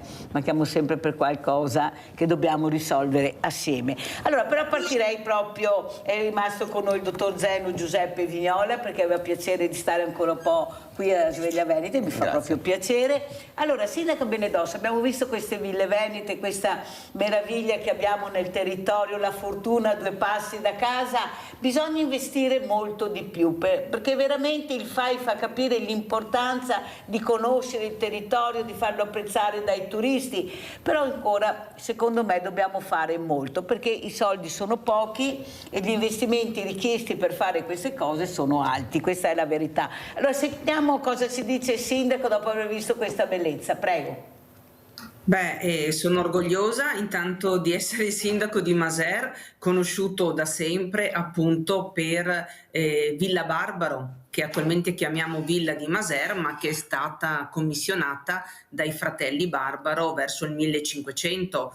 Quindi una villa conosciutissima che è dal 1996 anche patrimonio dell'UNESCO insieme a tutte le altre ville venete. E molto è un'attrattiva, è un'attrazione attualissima. L'attuale proprietario, anche Vittorio D'Aleore, si sta dando molto da fare per renderla sempre più aperta, perché ricordiamo che è una villa privata come la maggior parte anche delle ville venete, però ha anche una particolarità che è stata una delle prime ville venete aperte al pubblico già dall'inizio degli anni 60 ed è una caratteristica che non tutte le ville venete avevano all'epoca, quindi è stata una delle prime a rendere accessibile al pubblico la visita della villa e di tutto il parco, il giardino storico meraviglioso. Con il comune ringrazio il titolare perché la villa è sempre a disposizione per gli eventi comunali ed eventi per promuovere il nostro territorio, i nostri prodotti tipici, le nostre associazioni e i nostri anche imprenditori. Molto chiara. Allora, prima di andare dal sindaco Chiese, sentiamo Vladimiro da Rovigo, se non mi cade la linea. Vai Vladimiro. Grazie, una domanda, una mia curiosità, cioè qua in Polesine, nella fascia territoriale compresa tra il fiume Tartaro, cioè il fiume del Mezzo, no? E il fiume Po, esiste, che sta per secoli di pertinenza ferrarese, no? Esiste un numero neanche piccolo di ville più o meno belle, ma per esempio Palazzo Pepoli a Trecenta era una famiglia bolognese molto importante, no? Queste ville qua è di stile, non so se definire emiliano o ferrarese, che non ha nulla a che fare con lo stile quello classico normale delle ville venete e veneziane, diciamo, che esiste nelle altre province del Veneto o del Friuli. Quando che parla di ville venete intende appunto solo le ville di stile palladiano o simili, o anche le ville come queste qua per esempio delle quali ho appena accennato, che è in Veneto ma però è uno stile completamente diverso. Grazie e buongiorno. Grazie. Allora sentiamo come commenta Fabio Chiesa, sindaco di Conegliano, quello che ha detto la sindaca Benedos, ma anche la telefonata e l'importanza di avere nel territorio queste meraviglie, forse sfruttate poco perché giustamente mancano veramente i soldi, perché è sempre una questione di soldi, però sindaco Chiesa, guardi che io sono dell'idea che dobbiamo unire le associazioni di volontariato per fare questo. Dobbiamo capire chi fa cosa e chi può essere di aiuto anche per tenere aperto e per far vivere queste dimore meravigliose. Addirittura anche inserire le associazioni all'interno di queste strutture meravigliose che possono ospitare tantissime cose. C'è la volontà, secondo lei, di cercare di unire il mondo del volontariato che non ha giovani, che dobbiamo girare col commercialista e pagare per fare i volontari ormai, e invece dobbiamo renderci conto che forse unendoci aiutiamo anche voi come l'abbiamo sempre fatto e aiutiamo anche i ragazzi a crescere in maniera diversa? Il tema è un tema veramente importante, Mirella. Tra l'altro colgo l'occasione per salutare Claudia, con la quale ogni tanto ci vediamo perché insomma tra sindaci. Ciao Claudia. Fabio, ciao. E ci sono tante cose in comune, come dicevi te, probabilmente dobbiamo anche riuscire a fare più sinergia. Le associazioni sono il vero valore aggiunto del territorio, ma questo ce lo diciamo sempre, è che secondo me quando facciamo le norme a livello nazionale non capiamo le peculiarità e le differenze che ci sono tra i vari territori. Il nostro è un territorio particolarmente ricco di associazioni di volontariato, cosa diversa da altre parti, ripeto, d'Italia, e non riusciamo a valorizzarle abbastanza e soprattutto non riusciamo a far sistema, come dicevi. E guarda, lo vedo anche con gli alpini. Noi adesso abbiamo il Triveneto degli Alpini il 15 giugno a Conegliano, poi ci saranno oltre 20.000 alpini che sfileranno in città, ma sono una risorsa incredibile. Noi ogni volta che abbiamo un lavoro da fare, qualcosa, chiamiamo loro. E sono subito pronti? Arrivano. Noi anche a Massa Veoci, cioè nel senso che ora che tu ti organizzi loro hanno già fatto il lavoro, per cui te ne chiedono già un altro da fare. È che noi abbiamo due problemi. Il primo problema anagrafico, che sicuramente riguarda molte associazioni, e questo è un tema anche importante da analizzare, perché se non guardiamo la statistica facciamo anche fatica ad analizzare. Oggi andiamo in pensione sempre più tardi. E questo è una cosa su cui ragionare, perché lo Stato pensa molte volte che mantenere al lavoro la gente fino a un'età avanzata sia positivo. Io invece penso che abbia molte negatività. Una di queste è che poi le persone non riescono, una volta andavano in pensione dopo 40 anni di lavoro, giustamente, ma erano giovani, avevano 55-60 anni e potevano dedicarsi al volontariato. Oggi vediamo che le associazioni cominciano a morire perché c'è meno ricambio, e la seconda cosa è che non riusciamo a instillare nei giovani, che sono persone straordinarie, però il senso della comunità. E se noi non riusciamo a far capire loro il senso della comunità, ed è colpa nostra, perché diciamo sempre che è colpa dei ragazzi, no? Io invece vedo dei ragazzi straordinari, ai quali però va insegnato già partendo da casa, dalle famiglie, che hanno questo ruolo fondamentale, qual è l'importanza di dare una parte del loro tempo alla comunità. E quando riusciamo a spiegarglielo vedo che poi abbiamo risultati eccezionali. Poi i giovani hanno una sensibilità rispetto a certe tematiche che neanche noi avevamo. È che bisogna cercare veramente di risvegliare in loro la voglia di partecipare, e penso che lo vedi anche te in tutto ciò che fai. Abbiamo un'età dell'associazionismo molto molto avanzata, e hanno un cuore enorme, e anche a 80 anni lavorano più di quelli di 20, però non possiamo pensare che rimangano qua a farlo per altri 30 anni. Allora, in attesa che voi, parlo in generale, sa Sindaco Chiesa, certo, lo dico anche al Sindaco Benedosso, vi decidiate a battere un colpo per fare questo, perché abbiamo bisogno perché noi non possiamo farlo. Noi abbiamo creato proprio il 13 di aprile il villaggio delle associazioni.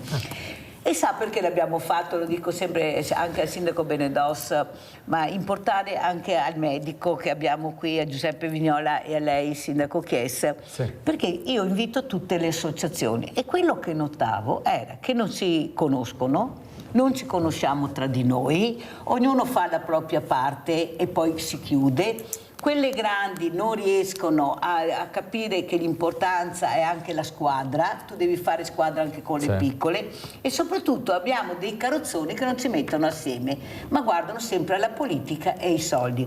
Siccome si sono stancati, mi hanno detto: Mirella, uniamoci, facciamo qualcosa, e naturalmente Mirella ha detto perché no, e abbiamo creato questo villaggio. Sapete quante associazioni hanno deciso di partecipare? 100.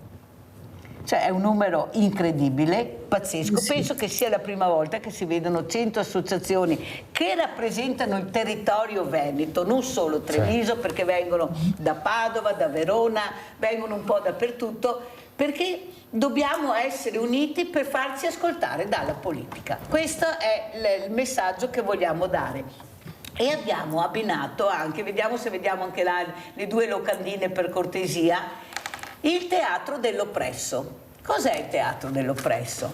È sentire da queste associazioni, dalla gente che parteciperà, ecco qui su un posto bellissimo che è lungo il Sile, perciò un posto all'aria aperta, quello che veramente ti opprime e non riesci a fare un passo in avanti. Dottor Vignola, cosa ne pensa di questo progetto che dovrebbe essere un teatro itinerante, un villaggio itinerante? Andiamo a Conegliano, andiamo a Maser, andiamo un po' dappertutto, o andremo, se naturalmente verremo e riusciamo a capire l'importanza di questo avvenimento. Ieri avevo il sindaco di Monfumo e ha detto perché no, perché non cercare di unirci, di portare questi ragazzi, questi diversamente giovani, nelle colline meravigliose che abbiamo a Conegliano, a visitare le ville venete, perché sindaci, io non devo essere fortunata ad avere quel sindaco o essere su quel posto, io devo avere quello che mi aspetta di diritto.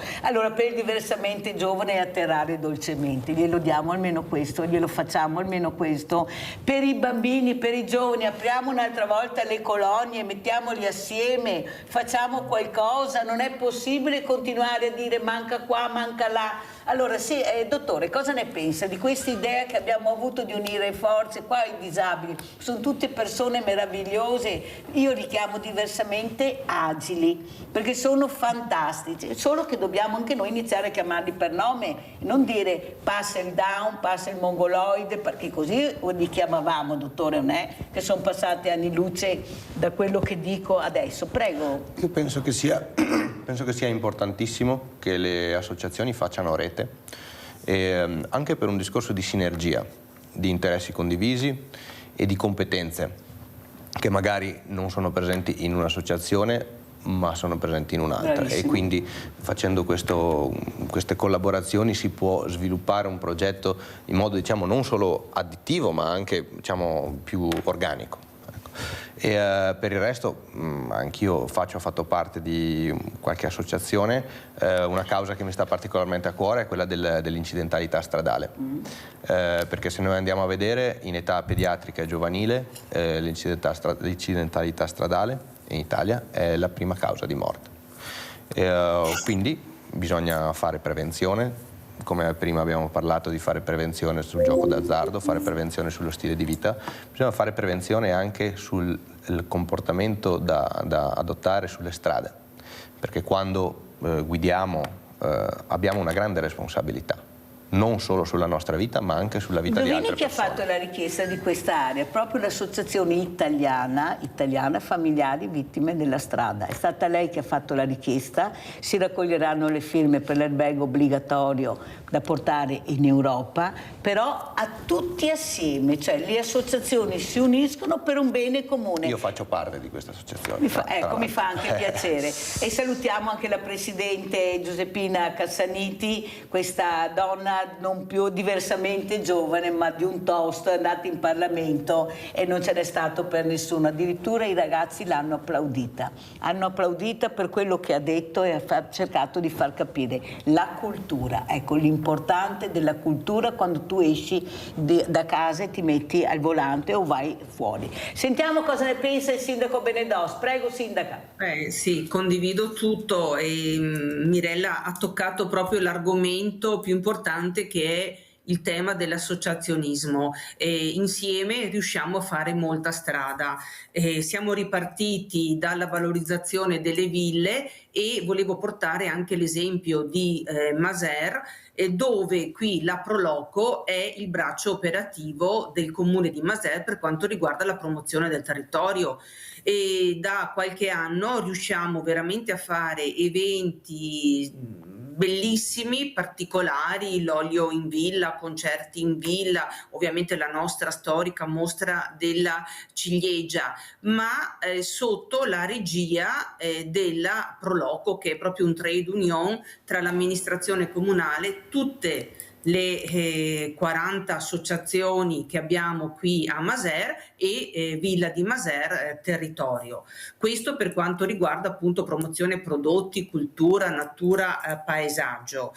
Oltre a darsi da fare anche per quanto riguarda l'altro aspetto che è l'inclusione sociale, quindi l'argomento dove adesso di cui stiamo parlando, quindi l'evento, e complimenti per quello che avete organizzato per il 13 di aprile, questo villaggio delle associazioni, per il numero notevole già di adesioni che avete, di questo teatro, come mi ha detto, che dell'oppresso, sì.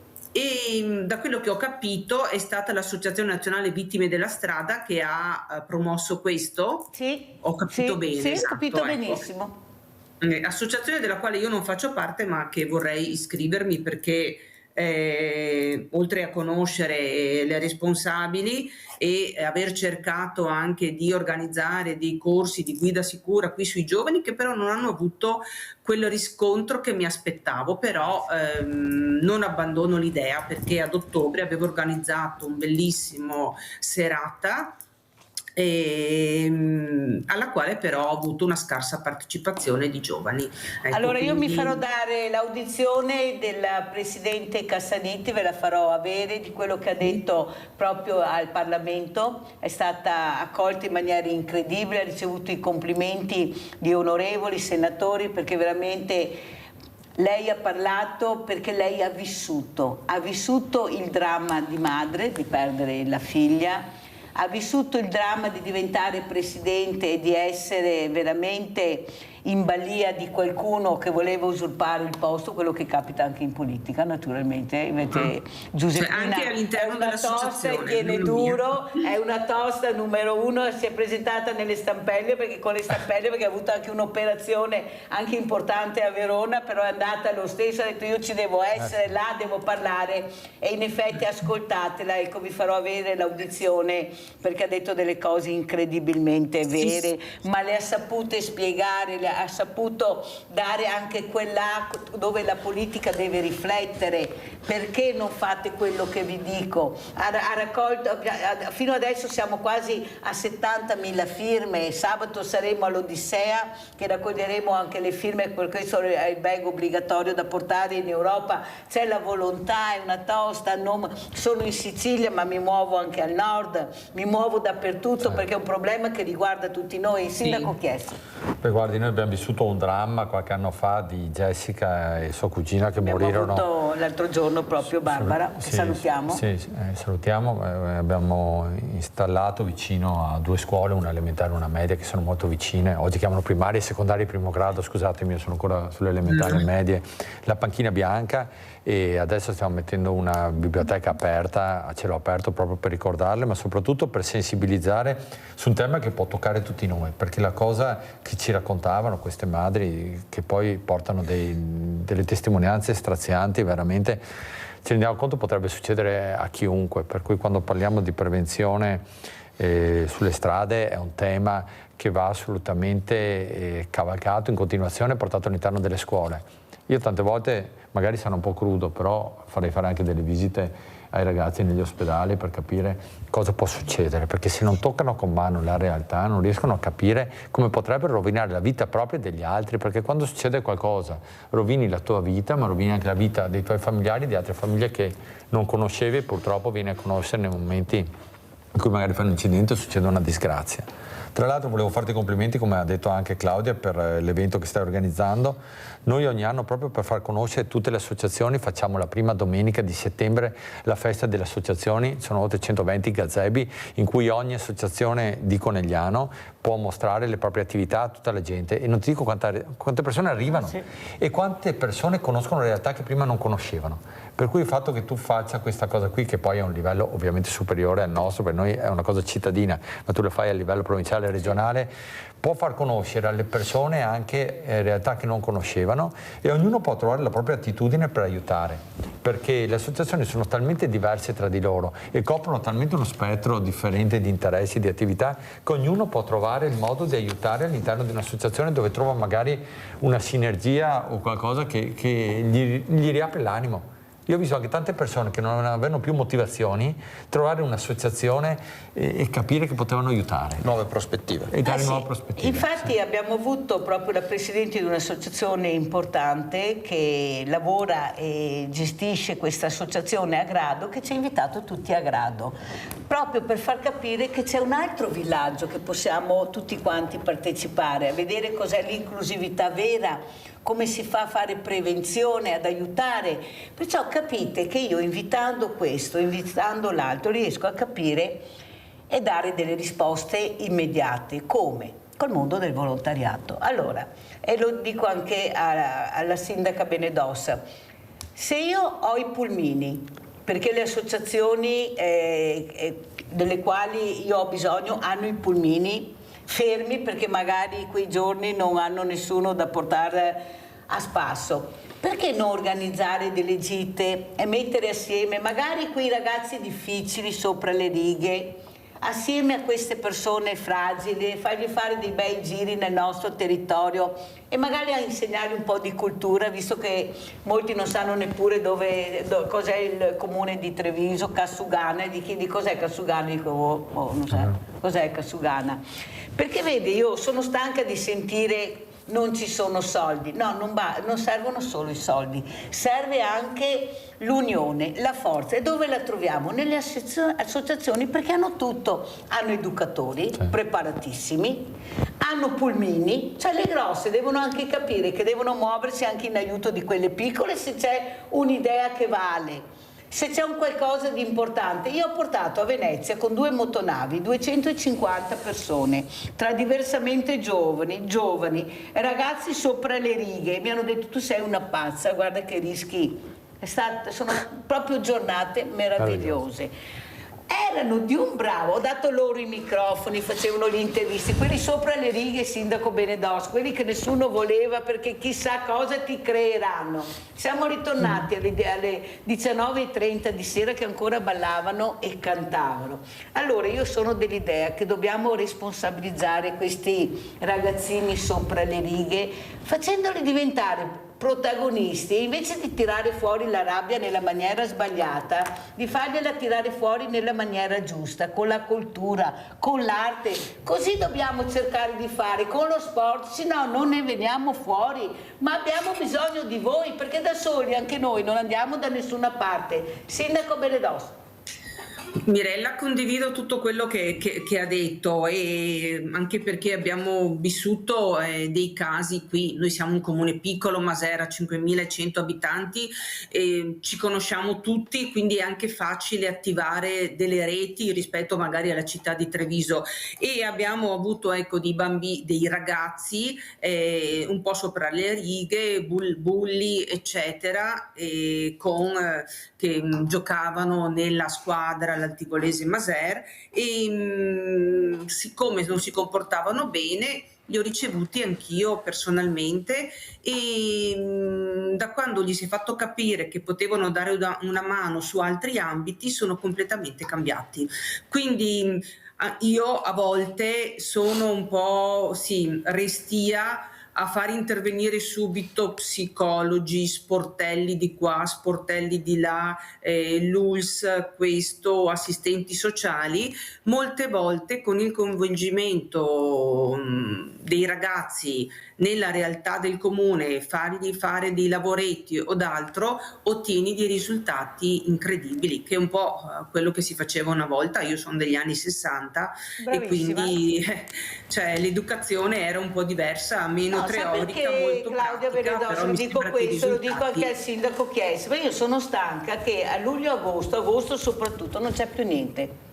Non ci sono centri estivi, non c'è più niente. Ma scusate, ma di questi ragazzi, facciamo fatica, ma 2 volte all'anno? Cioè non è che dobbiamo fare fatica tutti i giorni, questi ragazzi quando escono dalle scuole. Qua vorrei anche sentire poi il dottor Vignola, perché capisce che non andiamo da nessuna parte finché ci parliamo tra di noi, Daria, con sti tavoli e stati generali da una parte, e loro non ci sono mai, ci siete sempre voi, come dice, con l'educatore, psicologo, psichiatra, assessori che alle volte non capiscono, scusate, quello che si vuol dire, perché pensano alla visibilità e non a quello che veramente vogliamo fare. Ecco che si abbassa gli occhi perché la Mirella sta andando via dritta, ma non conosce, sono così.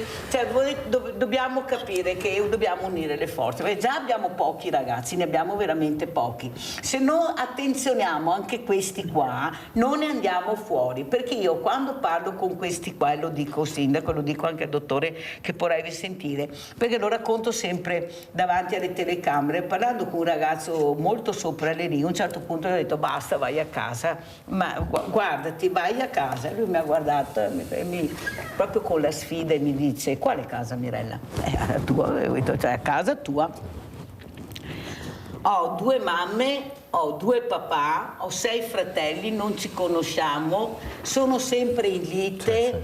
Io arrivo da uno, parla male della mamma, parla male del papà. Ecco, io non capisco più chi sono confuso. Mirella, lasciami in pace. Ecco, datemi voi le risposte. Io cosa dico a questo ragazzo? Cosa dico a questo? Dove lo mando? A chi lo porto?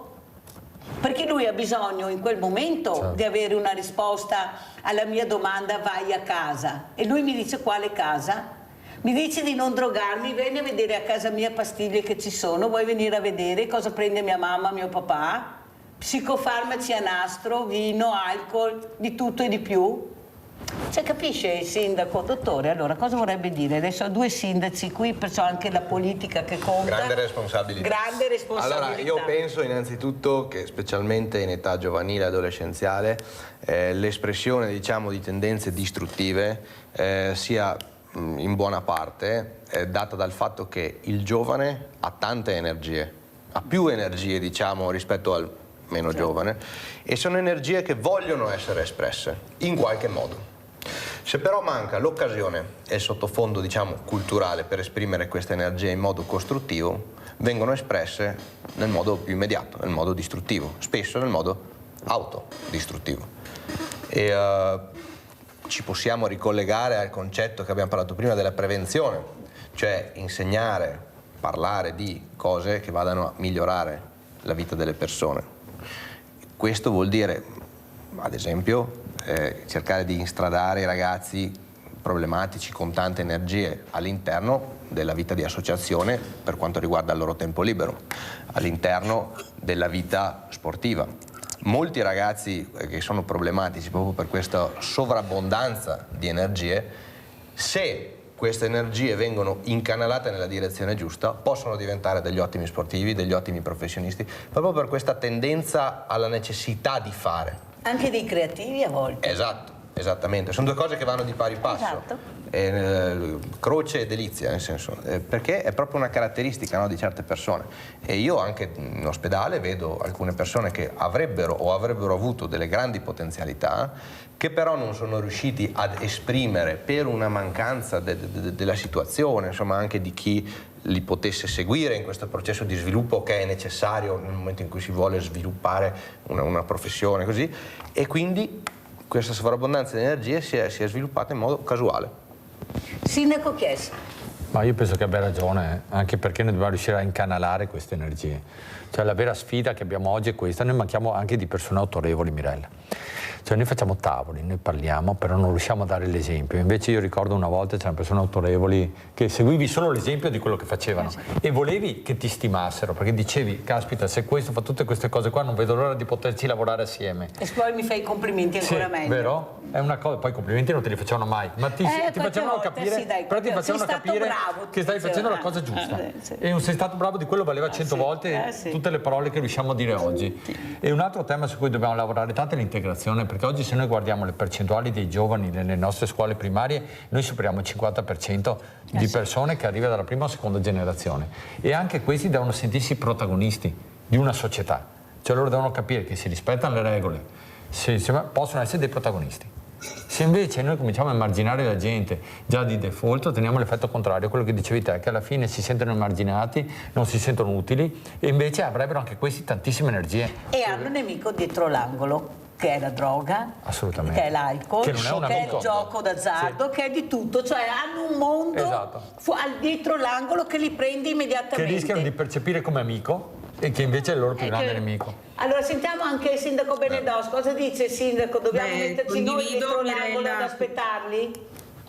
Prego? Dobbiamo metterci noi dietro l'angolo ad aspettarli e portarli, come ha detto il dottor Vignola, su veramente situazioni che migliorano la loro rabbia, perché escono con tanta rabbia in quel momento, che viene repressa a scuola, perché a scuola non fanno all'interno della classe, è fuori il problema che viene portato, i conti si fanno fuori dopo. Prego sindaco Benedos.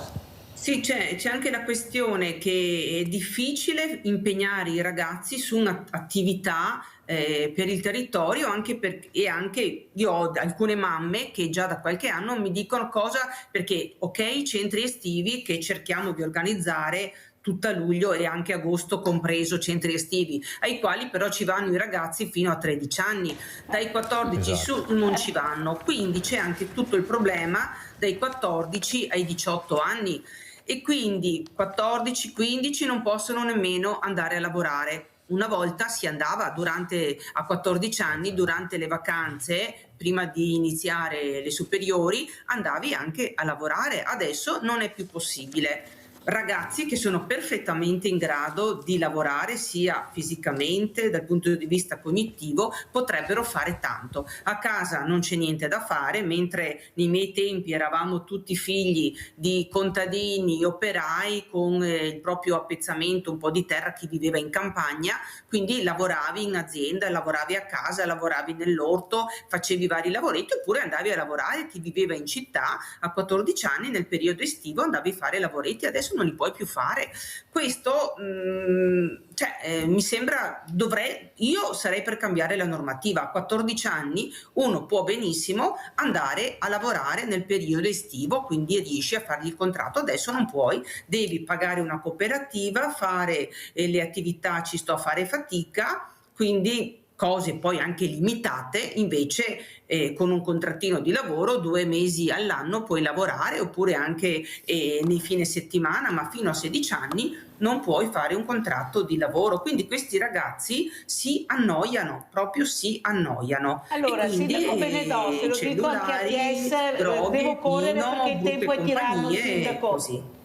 Allora, devo correre perché il tempo è tiranno, purtroppo, però voi avete una forza enorme, sindaci, che sono gli eserciti che avete, che sono le persone che vi votano.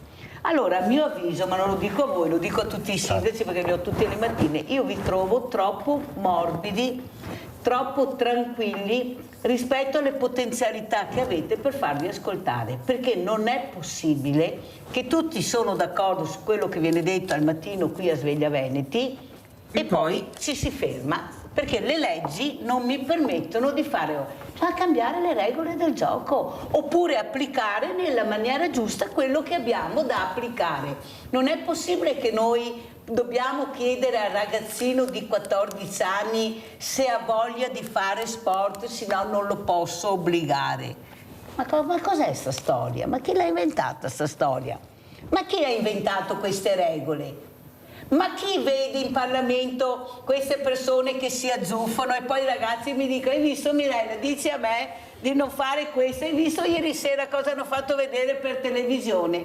Questi sono i genitori, sono i compagni di queste donne o le compagne che veramente, dove dovrebbe regnare l'etica, il rispetto, mandano questi messaggi e poi diciamo che abbiamo le baby gag. No, scusate, che messaggi stanno arrivando a questi ragazzi? Me lo spiegate? Guerre, ecco, furti, rapine. Cioè tutti i giorni si parla, mai che si parli di esempi. Io ne parlo tutte le mattine, li invito anche in trasmissione. E quando li sento parlare, sindaci, e questa ragazza mi dice: sai Mirella, noi siamo ottimisti, ce la faremo un passetto alla volta, cambieremo il nostro futuro, vedrai.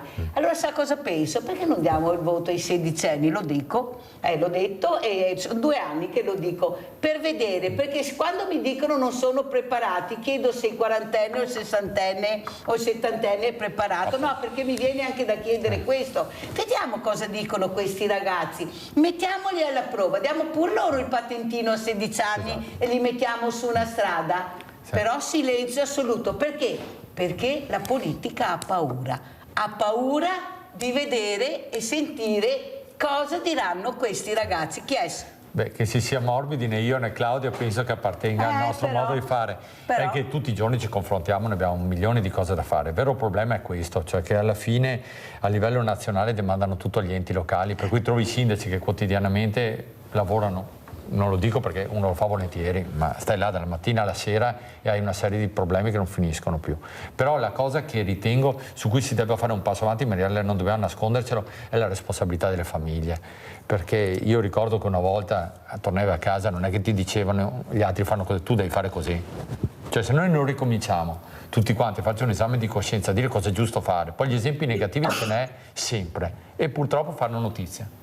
E vanno sui mass media, ma come dicevi te, quante associazioni ci sono che lavorano, che fanno il bene di tutti e non vedi una riga sui giornali. Cioè quante associazioni si occupano delle persone disabili, come dicevi te, gli rendono la vita migliore, gli fanno fare una vita attiva, li rendono protagonisti e non si vedono mai. E non le vedi mai.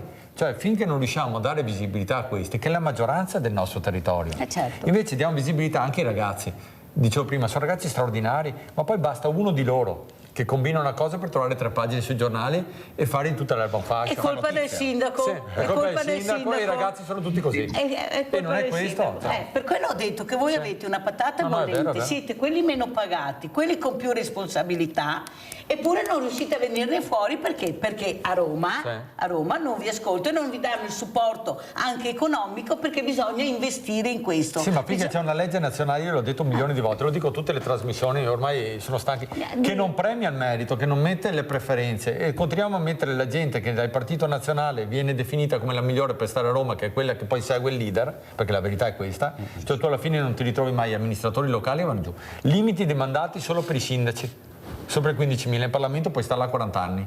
Cioè non capisco quel povero sindaco con più di 15.000 abitanti che danni ha fatto per non poter essere eletto più di 2 volte, giusto? E l'incompatibilità tra sindaci di queste dimensioni e stare in Parlamento. Ma scusate, vi siete accorti adesso nel 2025 che bisogna cambiare le regole del gioco che voi avete messo? Farlo, ma non lo faranno mai. Ma Roma non lo cambieranno mai. Nel 2025 succede di tutto. Ecco, all'improvviso le regole che ci sono da anni che hanno messo anche i presidenti delle regioni, il nostro ad esempio, due mandati, li ha messi lui. Adesso non va più bene niente, dobbiamo cambiare tutto. Però dobbiamo anche capire che c'è competenza e competenza, calma, perché i presidenti di regioni nessuno vuole andare a casa, ve lo sente che Milena ve lo dice sempre, perché hanno un potere enorme. Questa è la verità. Hanno un potere, quale ministro? Ma cosa vi raccontano? Il potere e i soldi che gira un presidente della regione, voi non avete neanche idea. Ma bisogna anche parlarne. Delle partecipate, chi ne parla delle partecipate che una persona va a casa con 25.000 euro al mese? Ne parlate? Mai? Nessuno? L'opinione pubblica sa? Avete sentito? L'ha detto un consigliere regionale, 25.000 euro al mese. Sindaco Benedos, si pensa un operaio a casa, al pensionato. No, ma un sindaco neanche in un anno le prende. Ecco, quando sentiamo che ci sono queste cifre non sappiamo neanche chi sono, cosa fanno, come vengono elette, cosa vuol dire avere una partecipata. Cioè, dottor, veramente dai numeri, 25.000 euro al mese, finalmente l'abbiamo saputo. Come abbiamo saputo che un consigliere regionale netto prende 8.000 euro al mese, l'ha detto Lorenzoni davanti alle telecamere. Capisce che a casa cominciano veramente a dire: ma com'è sta storia? Sindaco Benedos. E infatti è il motivo della disaffezione per la politica, di questo astensionismo, oppure del voto fatto di pancia, ecco, di pancia per le arrabbiature giustamente che i cittadini hanno. Sono d'accordo che l'indennità degli amministratori a livello regionale e parlamentare nonché europeo sono davvero troppo alte per quello che si chiede a un consigliere regionale o a un parlamentare, e quindi c'è questa rabbia giusta, che condivido, dei cittadini, e quindi dicono la politica è sporca. Ecco, quindi capisco perché a me piace fare il sindaco, perché qui amministri e fai gestione. La politica a livello comunale, soprattutto un comune piccolo, non c'è. Ecco, non c'è spazio per la politica, ma solo per l'amministrazione, che è la cosa alla cui io sono appassionata. A livello politico invece la cosa non mi piace, perché anche devi scendere sempre a compromessi, ma la politica è l'arte del compromesso, e questo devi essere adatto, ecco, avere una predisposizione che io non ho al compromesso, ed è quello che i cittadini non sopportano e non vogliono assolutamente. Però anche la politica è necessaria. Ovviamente, come ha detto Fabio, sindaco di Conegliano, hanno tolto le preferenze. Se in Parlamento ci fossero le preferenze e più amministratori locali che hanno proprio passione per la politica, secondo me ci sarebbero delle normative, ecco, più giuste, più rispondenti alle necessità. E poi abbiamo anche tutta l'apparato di ministeri, burocrazia eccetera, che fa diventare un fegato così anche a noi dei comuni ad applicare tutte queste normative. Ma infatti, Claudia, si parla sempre dello stipendio dei parlamentari, sullo quale potremmo aprire un capitolo che non finisce più, ma le vere spese sono sulla struttura dello Stato, che non si riesce a tagliare, per cui alla fine i parlamentari sono stati tagliati, e io su quello avrei tagliato lo stipendio più che il numero dei parlamentari, perché alla fine il numero dei parlamentari è democrazia, lo stipendio è un'altra cosa, per cui noi come sempre abbiamo tagliato il numero dei parlamentari, ma lasciato lo stipendio uguale, perché sono quelle cose fenomenali che solo in Italia si riesce a fare. E alla fine io non mi stupisco se un parlamentare che decide delle sorti di tutti noi è pagato, dipende da cosa fa però. Perché se uno lavora e fa il suo dovere non è un problema, ma quando ci accorgiamo purtroppo di quali sono le distorsioni e cosa succede in un paese come il nostro, è una cosa che dispiace perché poi rischiamo di buttare fango sulle istituzioni che andrebbero protette, perché in qualsiasi paese le istituzioni sono sacre e a causa di alcuni viene rovinato il lavoro di tanti altri, perché le istituzioni, se noi non difendiamo le istituzioni, a partire dalla scuola, dai maestri, dagli insegnanti che vanno rispettati, come facevamo noi una volta, perché se andavi a casa e dicevi a casa che un insegnante ti aveva sgridato, cioè il problema era tuo, non era dell'insegnante. Oggi dovremmo avere gli insegnanti che fanno gli insegnanti e i genitori che fanno i genitori. Purtroppo abbiamo perso anche un po' questo rapporto qua, proprio per l'autorevolezza di cui si parlava prima. Cioè se una persona autorevole è in grado di farsi rispettare. Lei è responsabile di un partito importante che è il governo, anche a livello regionale e locale, che è Forza Italia. Non le sembra che però questo discorso non entra tanto, nel senso che non riuscite a cambiare il sistema? Il sistema è marcio. Il sistema è marcio, però come dice anche il sindaco Benedos, le preferenze, ma quale partito parla del cambiamento della legge elettorale? Mi sembra che tutti erano d'accordo di fare il cambiamento, di cambiare, di fare la legge elettorale, cambiarla e ridare le preferenze. Avete sentito più perché? Perché le segreterie, sindaco, sono potenti. È quello che ho detto prima. Le segreterie sono potenti e da là, per cortesia, noi va bene tutto, ma metteteci persone competenti però, perché voi scegliete le persone, noi non lo facciamo. Non è possibile che anche a livello locale una persona si candida, anche, parlo come sindaci, fate la lista del sindaco, perciò penso che quando fate la lista cercate di mettere persone competenti, perché poi diventeranno assessori, penso io, non so, pensate anche a casa, so che stiate ascoltando in tanti. Allora cosa succede? Che ci troviamo che questo povero Cristo ha preso magari 400 preferenze, dall'alto della segreteria, perché sono loro, arriva calato che non sai neanche chi è, all'ultimo secondo e quello diventa assessore. Tu ti sei fatto un mazzo così, hai investito, hai cercato anche di essere nel territorio, ti hanno creduto, ti hanno votato, poi vieni messo da parte, diventi un consigliere semplice e arriva l'assessore. Ma le sembra una cosa normale il sindaco? Cioè la gente a casa, come dice Benedos, dopo vuol dire, ma vuoi votare chi? Cioè, ma se già a livello locale abbiamo sto problema, cioè nel momento che fai la lista, sindaco, si spera che sia una lista degna di questo nome, e poi perché si cambia? Beh, ma a livello locale, per quello che so io, queste sarebbero delle eccezioni, perché anche a Conegliano dove sono io, cioè il numero di voti, quello che conta. Ma penso che anche... generale, no, ma a livello locale più o meno è così. Poi quando vai a livello regionale, eccetera, succede quello che dici te, perché gli interessi sono diversi. Scusa, parliamoci chiaramente, parlavi chiaramente prima, ma a livello locale dei comuni di solito il numero di voti è la cosa che conta di più. No, perché sappiamo benissimo che poi è così, sindaco, è inutile che ce la giriamo, ecco, è così. C'è un po' una scissione. Che poi siano pochi, ma a me non interessa, perché se in quel comune ho votato delle persone per farle diventare, ecco, poi mi ritrovo questa persona. Sarà il sindaco che si prenderà la responsabilità delle licenze. Esatto, e poi naturalmente il cittadino manda anche a casa. Questo sì, abbiamo la fortuna che poi non viene più rieletto e vai a casa perché non sei stato leale con quello che noi pensavamo. Ecco, dottore, cosa vuole aggiungere? È stato in politica, poi è uscito e ha voglia di rientrare dopo aver sentito Acquolina. No, allora un domani non è detto, al momento ho degli altri progetti che mi tengono impegnato, però insomma è una porticina che lascio sempre aperta, è un'esperienza che mi è piaciuta e non ho detto che un segretario politico. Quindi, no, allora io penso che purtroppo ci sia una scissione tra quella che è la politica a livello locale, che è la politica delle persone, e quella che invece è la politica ai livelli più alti, no?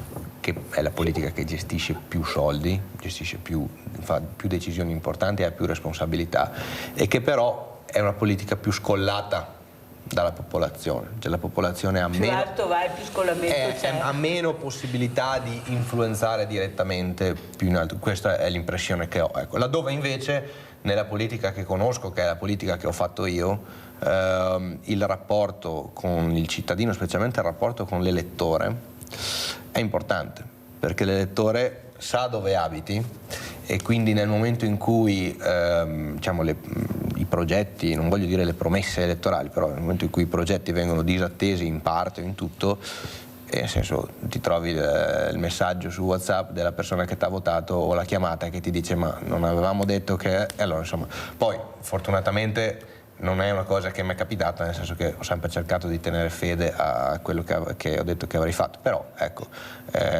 mi rendo anche conto che le responsabilità di un sindaco e quindi anche i compromessi che un sindaco è costretto a fare non siano le stesse cose di un consigliere di circoscrizione, ecco. Ed è anche giusto che sia così, e questo mi porta anche a dire che bisognerebbe trovare un modo per collegare maggiormente le responsabilità con il corrispettivo che viene percepito. Perché... Che è la competenza. Esatto. Che è la competenza. Sindaco Benedos, come ci saluta? Il tempo è terminato, prego. Ci salutiamo sperando che i cittadini, ecco, anche alle prossime elezioni, ma a tutti i livelli, non votino con la pancia, ma facciano un ragionamento serio anche loro, e guardino non alla difficoltà del momento ma al futuro, e quindi esprimere un voto che non sia solo di protesta ma un voto ragionato. Speriamo che possano scegliere, ecco, i candidati. E comunque chiudiamo ringraziando tutto il mondo dell'associazionismo, perché soprattutto i comuni piccolini come quello di Maser, senza le associazioni in ambito sociale, sportivo, culturale, facciamo poca strada, e quindi li voglio ringraziare con tutto il cuore, e cercherò veramente di partecipare il 13 di aprile al villaggio delle associazioni, e complimenti ancora. Grazie a Claudia Benedos, sindaco di Maser, di essere stata con noi. Ha una lista Lega Fratelli d'Italia, almeno vedo scritto qua, dopo non so perché mi scrivono di tutto e di più, però centrodestra naturalmente. Qualcuno tesserato, la maggior parte senza tessera, ecco. Senza tessera. La maggior parte di consiglieri senza tessera, alcuni invece di Lega. Mi piace perché l'ha spiegato, l'ha specificato. Grande sindaco. Io li ho quasi tutti senza tessera per voi. Allora sentiamo come ci saluta il sindaco di Conegliano, Fabio Chies. Beh, intanto saluto anche Claudia, mi fa piacere vederla, non abbiamo tanto tempo per incrociarci perché abbiamo tutti tante cose da fare, ma la mia stima e il mio rispetto per un grande sindaco, perché nei comuni più piccoli si ha meno visibilità ed è ancora più difficile. Per cui chi mi dice che è più difficile amministrare i comuni grandi, dico sempre che è più difficile amministrare quelli piccoli. In quelli grandi c'è struttura, ci sono competenze, in quelli piccoli invece il sindaco è proprio in prima linea. Lo siamo già noi, ma loro veramente complimenti Sindaco per tutto quello che fanno. Sì, sindaco tutto fare davvero. E nella quotidianità di oggi, dove è tutto più complicato, veramente sono degli eroi, molto di più di quanto non lo siamo noi nei comuni medio-grandi, dove abbiamo dipendenti, abbiamo struttura. Grazie a te Mirella per incalzare quotidianamente tutti noi, perché non dobbiamo mai addormentarci, come dici te abbiamo delle grandi responsabilità e forse non tutti ce ne rendiamo conto fino in fondo, e non ci rendiamo neanche conto di quanto possiamo influire sui nostri cittadini, perché guardano i sindaci come punti di riferimento, e dico sempre che il sindaco non ha un colore politico. Nel momento in cui vieni eletto sei sindaco di tutti, e la responsabilità di portare avanti il tuo territorio, per cui grazie per tutto quello che fate, e se riesco a trarci veramente cerco di arrivare. Grazie sindaco. Sentiamo come ci saluta anche il dottor Zeno Giuseppe Vignola, spieghiamo bene, sì, prego. Grazie dell'ospitalità, e volendo fare un sunto di quello che è stato detto oggi, cerchiamo di fare scelte migliori, specialmente in termini di salute, che ci migliorino la vita. Grazie anche al dottor Vignola, grazie a tutti voi. Pubblicità.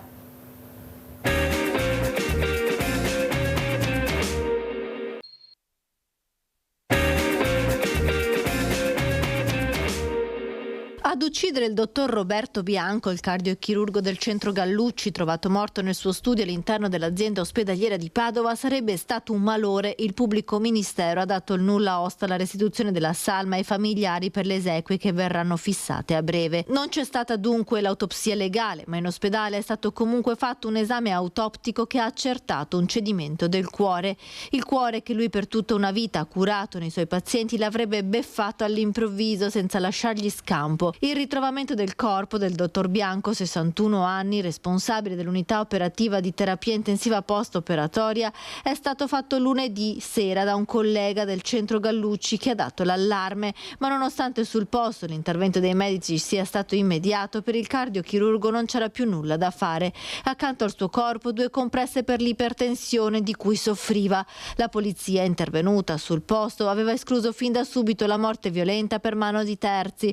Tutto lasciava pensare ad un malore, ipotesi confermata dagli accertamenti condotti dai colleghi dell'azienda ospedaliera. Questa perdita appunto tragica, improvvisa, per cui la nostra vicinanza veramente più sentita ai familiari e naturalmente anche ai colleghi della cardiochirurgia. È un evento assolutamente inaspettato, anche perché abbiamo visto il dottor Bianco non più di qualche giorno fa presentare il progetto assieme al professor Gerosa dell'ECMO in ambulanza, quindi un professionista capace, sempre presente in azienda, sempre pronto a dare una mano, a dare le risposte ai pazienti, che lascia sicuramente un vuoto pesante. E anche noi volevamo salutare questo cardiochirurgo meraviglioso che abbiamo avuto la fortuna di avere ospite a Sveglia Veneti, questo dottor Roberto Bianco, che ha spiegato con una pacatezza e una sensibilità anche alle domande dei telespettatori che facevano in una maniera incredibilmente facile, così vicino alle persone. Ecco, questo capire che dall'altra parte c'è questa non conoscenza, la paura, e lui ha spiegato benissimo, perciò un grande veramente saluto e abbraccio alla famiglia, e ci mancherà molto questa figura. Ecco, le persone veramente sensibili purtroppo sono quelle che spesso ci lasciano, e questo è veramente un dramma per tutti noi. E saluto anche veramente ringraziando la sindaca di Casale sul Sile, l'avvocato Stefania Golisciani, assieme al professor Adolfo Favaretto, direttore dell'oncologia medica all'ospedale ULSS di Treviso. Grazie di essere qui. Allora io partirei da lei, visto che abbiamo chiuso questa terza parte, ecco, con la foto del cardiochirurgo Roberto Bianco. Ecco, lo stress, la quotidianità sempre più pressante, ecco, questa veramente questo correre, rincorrere un qualcosa che non riesce mai a vedere il tunnel. Abbiamo prima avuto un altro medico che aveva fatto il pronto soccorso la notte e ha detto per fortuna che erano tutte persone che avevano bisogno veramente di assistenza, non abbiamo lavorato a vuoto. Sentire un giovane medico che dice questo fa molto pensare. Com'è la situazione, dottor Favaretto, cosa ci dice?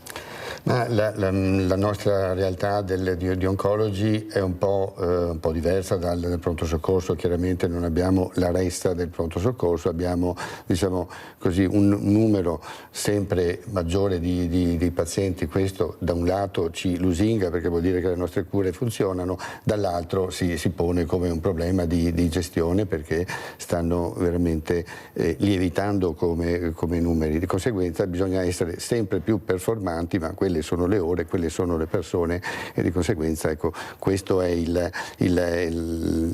l'assillo quotidiano. Ecco, basta che un medico abbia un minimo di una banale influenza e subito, diciamo, bisogna riassettare tutto quanto perché lavoriamo sul filo del rasoio. Ecco.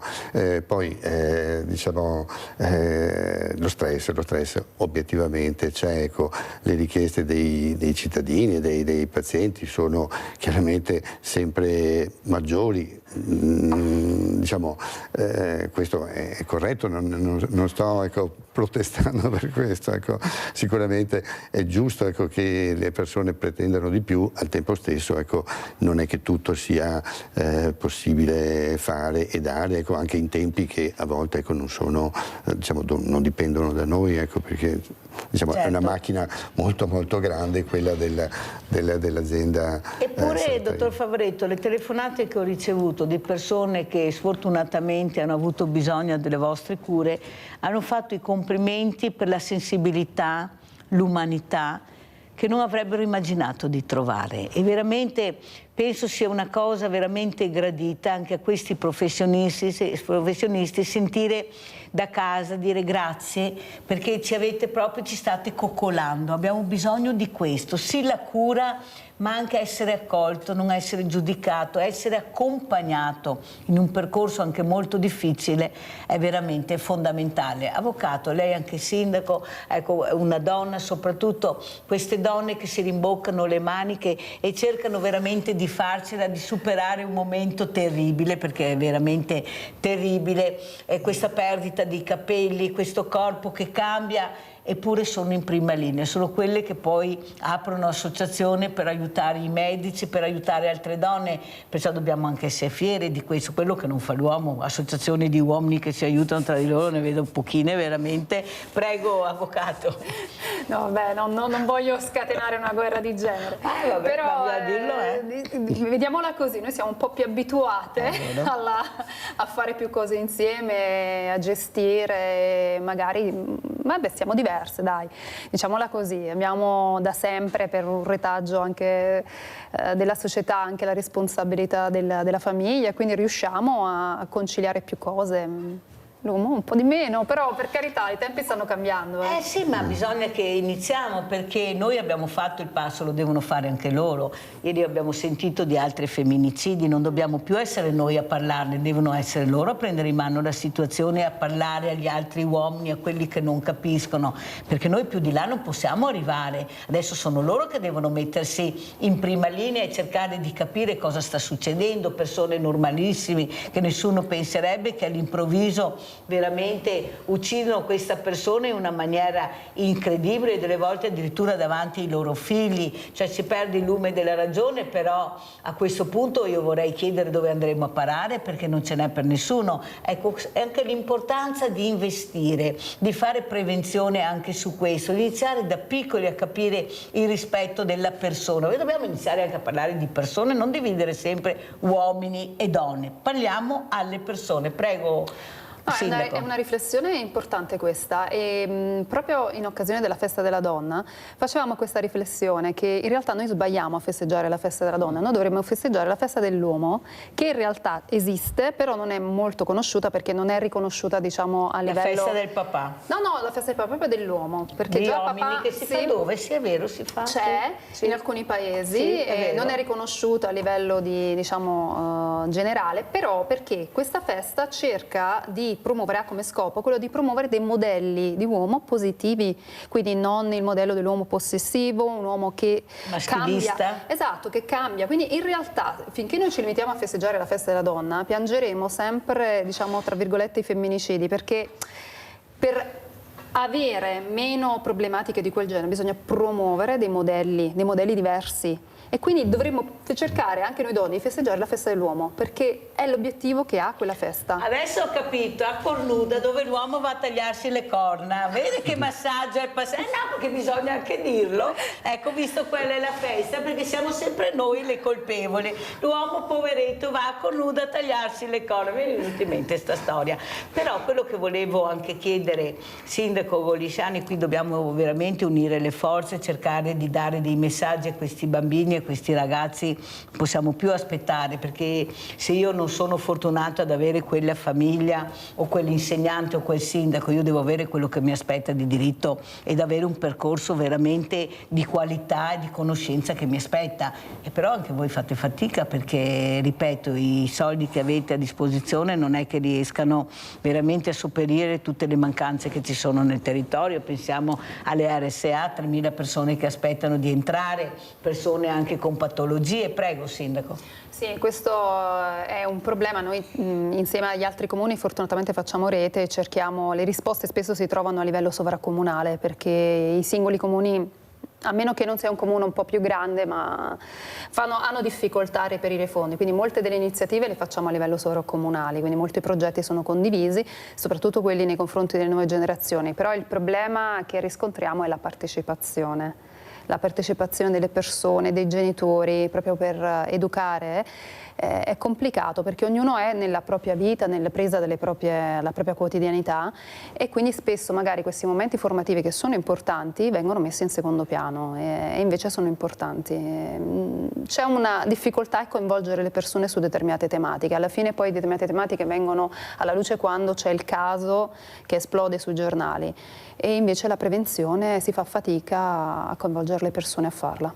Però bisogna iniziare. Prima avevo appunto il dottor Umberto Falena, che è anche uno scrittore, giornalista, che diceva anche i sindaci devono fare la loro parte e parlare di questi temi. Ecco, anche se vengono 5 persone ad ascoltare, bisogna dare attenzione a quelle 5 persone, iniziare, perché se continuiamo a mettere la polvere sotto il tappeto non ne veniamo fuori. Quello che non avete fatto voi invece dottor Favaretto, quello che cercate di essere sempre nel pezzo, coinvolgendo anche le associazioni, ecco quello che si diceva prima, di non far sentire questa donna sola, anche perché avete un aiuto enorme anche da una tecnologia avanzatissima. Adesso siete passati nella cittadella della salute, com'è la situazione? Ce la racconti? Perché fortunatamente qualcuno di noi non l'ha ancora vista. Ecco, com'è la situazione, come si lavora anche in ambienti anche diversi, in ambienti anche più rispettosi? In cittadella sono passate per ora la parte chirurgica, per cui noi diciamo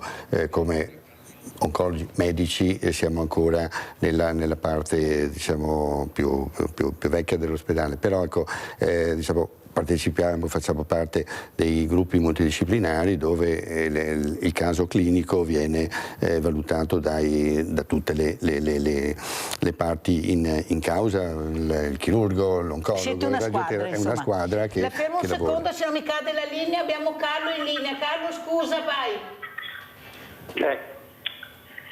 Prego Carlo. Grazie Milena. Io sono 2 o 3 volte che provo a entrare nel vostro servizio d'aiuto, no? E c'è un problema annuale. In via Mestrina è un completamento di pista ciclabile che manca la sicurezza di bordo strada per le biciclette e i pedoni, che per andare a casa devono fermarsi perché chi comanda quella corsia di strada è la ruota del camion, perché abbiamo tanti camion che vanno Ma ti sei rivolto alla polizia locale? Sì, sono tutti avvisati. C'è un progetto che 7-8 anni fa abbiamo fatto con 600 firme al comune, alla regione, il Veneto Strade, chi c'è ancora? La provincia è in causa. Avevamo programmato una pista ciclabile di bordo strada, no? Alla veneziana, no? Una palattita sulla scarpata, no? E non me l'hanno approvata, una palattita fatta con quei pali telefonici che si cantano, no? La SIP e l'N si canta per rinnovo, e non ci hanno mai risposto. E abbiamo bisogno, perché lì abbiamo avuto anche degli incidenti con un caso mortale e cosa. Allora girerò la redazione, Carlo, devo interromperti perché non ce la faccio, se no girerò la redazione e vediamo se qualcuno darà risposta, perché è giusto anche rispondere. Ecco, questo lo trovo scorretto, non rispondere al cittadino che propone o fa qualcosa, perché l'ascolto e la risposta dovrebbe essere di diritto a questo cittadino, anche se no si dice no e punto. Grazie Carlo, ti prometto che giro il tuo numero, lascialo in regia. Allora terminiamo col dottor Favaretto che stava terminando un discorso molto importante, prego. No, diciamo, il lavoro maggiore in ospedale è un lavoro di squadra, certo.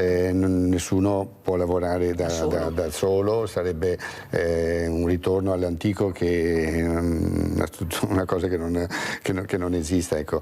La cosa importante è riuscire a coordinarci bene e in modo che il percorso sia ben definito, e questo è diciamo, una anche delle cose a cui la Regione pensa di più, perché voglio dire, sono stati nel campo nostro di oncologia sono stati approvati tutta una serie di PDTA, che sono i percorsi diagnostico terapeutici assistenziali, che prevedono proprio tutto l'iter dalla diagnosi alla terapia fino anche alle fasi finali. Ecco, Professor Favaretto, tecnica, scienza, ricerca, passi da gigante anche in poco tempo, però purtroppo questo male ha abbassato l'età. Ecco, questa prevenzione dai 47 si è passati a fare lo screening a 45 anni, qualcuno aveva chiesto addirittura di farlo ogni anno per le persone, perché veramente c'è una qualità di vita che fa molto pensare, anche nel genere di vita, ecco, come ti comporti,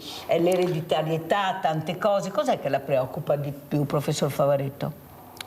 Ma allora, gli atteggiamenti dei minori sono una cosa estremamente importante, dall'uso di alcol, fumo e droghe, ecco, voglio dire, questo è, diciamo, tra le cose che possono comportare maggiori problemi nel futuro. I ragazzi normalmente a 15-20 anni non pensano al futuro perché vedono solo il loro presente e il futuro, l'età che riporta a queste considerazioni. Al tempo stesso poi rischiano di pagarla piuttosto cara nel futuro anche più breve. Cioè il fatto che si abbassino diciamo anche l'età media di comparsa di certe neoplasie può essere legato sia a questi, diciamo così, atteggiamenti del singolo e anche però alla società, all'ambiente in cui viviamo, dove voglio dire Professor Favaretto, se devo correre perché purtroppo il tempo è tiranno, ecco, preoccupa molto anche queste sigarette elettroniche, ecco, queste ragazze, anche molte ragazzine che usano queste sigarette, sono genitori che la stanno ascoltando, anche giovani, cosa vuole dire? Ecco, che messaggio vuole dare? Che sono sigarette uguali, identiche alle altre, inutile che ci nascondiamo dietro un dito, cioè persevera, continuano un atteggiamento che non è... E quanto male fanno, professor Favaretto? Allora, probabilmente fanno meno danno delle sigarette normali, perché lì, voglio dire, c'è anche il fumo, il fatto che si bruci la carta, che si bruci il tabacco, cioè voglio dire, c'è il calore però comunque è l'atteggiamento mentale, ecco, il fatto che uno non si distacca da quel vizio, chiamiamolo così, ecco, e che di conseguenza potrebbe tranquillamente passare anche da una situazione all'altra, ecco, cioè il passaggio alla sigaretta e il ritorno alla sigaretta. Cioè anche perché i danni non è che si vedono subito, li appunto, vedi in più poi non a medio e abbiamo lungo alcuna termine. contezza di cosa ci aspetta, perché i danni che si causano adesso li vedremo fra 15-20 anni, ecco, però come si fa? Non si scappa. Sì. Gianfranco Valeri da Cesalto, vai Gianfranco. Sì, buongiorno signora Vidella. Buongiorno. Buongiorno professore, buongiorno signor sindaco. Ecco, intanto complimenti per la sanità veneta, perché noi anziani che guardiamo adesso abbiamo tempo di guardare tanto la televisione, vediamo che in certe regioni sono presi molto peggio del Veneto, e pertanto complimenti a voi. Ecco, poi mi rivolgo a lei signor sindaco, lei ha detto del comune, ma però signor sindaco io è anni che dico, ma quando faremo la riforma degli enti locali? Guardi, gli ospedali vanno meglio perché 20 anni fa hanno iniziato a chiudere certi ospedali, certe cose e vanno bene per quello. Cioè si immagini, i comuni, giustamente la Mirella dice tante volte chiudono il venerdì, arrivederci, chi ha fortuna di abitare in un comune grosso va bene, chi ha fortuna di abitare in un comune piccolo, arrivederci Roma, e si è visto chi si è visto. Bisogna fare un taglio, dare poco, i sindaci devono essere il primo anello, non sempre signor sì, devono essere loro promotori, sono anche praticamente, saranno sedi impopolari, ma la riforma degli enti locali ci vuole. Vorrei un'altra cosa, fare un'eternità di vedere quanti soldi hanno portato a casa per PNRR i piccoli comuni, hanno portato a casa briciole, perché non hanno le strutture, non hanno il personale, e allora noi non facciamo mai niente. E allora voi che siete il primo anello della politica dovete fare capire queste cose, che praticamente la riforma degli enti locali porterà benefici a noi, porterà tanti benefici e si andrà meglio, e la spesa pubblica andrà meglio anche quella, perché i soldi sono spesi meglio. Volevo il vostro parere, buongiorno e grazie, buon lavoro. Grazie a te Gianfranco, prego sindaco. Ha toccato dei punti abbastanza tosti, sì, perché è vero, cioè nel senso noi siamo riusciti a portare qualcosa dal PNRR, però cioè, se io devo gestire un PNRR con tutti gli adempimenti che ha, perché poi gli adempimenti sono massacranti, con 2 persone e mezzo, viva Dio, è ovvio che mi guardo bene da partecipare a un altro bando, ma non perché non voglio far calare le risorse sul territorio, ma non ho proprio le persone per gestire determinati investimenti. Quindi è vero, cioè, bisognerebbe ragionare un po' al contrario, capire che gli enti piccoli sono quelli che sono più vicini, cioè gli enti i comunali sono quelli più vicini al cittadino, quelli dove qualsiasi cosa accade la responsabilità è del sindaco e c'è un rapporto di fiducia che è molto stretto, quindi bisognerebbe favorire e quindi fare delle politiche che cercano di venire incontro ai comuni. Invece io trovo sempre difficoltà di bilancio, difficoltà nell'assumere, siamo legati a dei concetti di spesa storica per cui si calcola l'organico di un comune rispetto a quanto avevi in organico, non so, 10 anni fa, ma viva Dio, cioè le esigenze sono cambiate, il mondo cambia. E poi ci sono gli sprechi su altri enti che non servono a nulla e qui mi taccio. No, non deve tacere, deve parlarne. Infatti vi invito apposta voi sindaci, perché secondo me siete quelli che avete una forza enorme, che avete gli eserciti che sono i cittadini che vi votano, e se fate bene poi vi rieleggono e sono molto vicini a voi. Quello che non riesco a capire è che non siete ascoltati da chi di dovere, perché poi passano sempre il cerino. Invece il cerino ce l'avete in mano voi, ed è un cerino che comincia a scottare, perché siete responsabili della salute dei cittadini. Se c'è qualche manutenzione come abbiamo, siete voi, perché da chi vai dal sindaco. Provincia non sappiamo neanche chi sono, ci sono ancora le province, ma si sa, non si sa, vedremo il prossimo anno cosa succederà. Regione non ne parliamo, poi adesso siamo in campagna elettorale, fermo tutto completo, prova a bussare, tu vedrai chi ti risponde. Capisci che il cittadino non ne può veramente più, il cittadino ha bisogno di essere ascoltato, anche se non si investe, ma almeno si ascolta. Come dice giustamente Gianfranco Valeri, che io dico tutte le mattine, non è possibile trovare i servizi sociali chiusi al venerdì, non è possibile, bisogna cambiare le regole del gioco, ma voi da soli non ce la fate, e allora dovete essere, lo dicevo prima ai sindaci che avevo, anche più forti. Io non so come dovete farvi ascoltare, ma qualcuno dovrà pure ascoltarvi, perché non è che se scoppia il tappo non ce n'è per nessuno, perché il mondo del volontariato deve girare col commercialista e pagare per fare il volontario, ed è quello che ha messo le pezze dove la politica non è arrivata anche durante la pandemia. Non so dove qualcuno vuole parare, i burocrati, ma chi è che ha messo i burocrati? Chi è che ha messo questa burocrazia che fa impallidire chiunque? Sindaco, cosa dice? Lei è anche un avvocato, cioè si ricorda che abbiamo avuto l'eccellenza professor Garettini che ha detto donne muovetevi, fate qualcosa. A questo punto io devo dire che bisogna veramente fare qualcosa, che il 50% di persone che non vanno a votare la dice lunga, 8 milioni di poveri la dice lunga, il mondo del volontariato, qui nel Veneto eravamo ai primi posti, siamo 18esimi, sindaco, siamo al 18esimo posto adesso, cioè c'è qualcosa che non torna, prego. Sì, anche tu hai toccato tutta una serie di temi. Sì.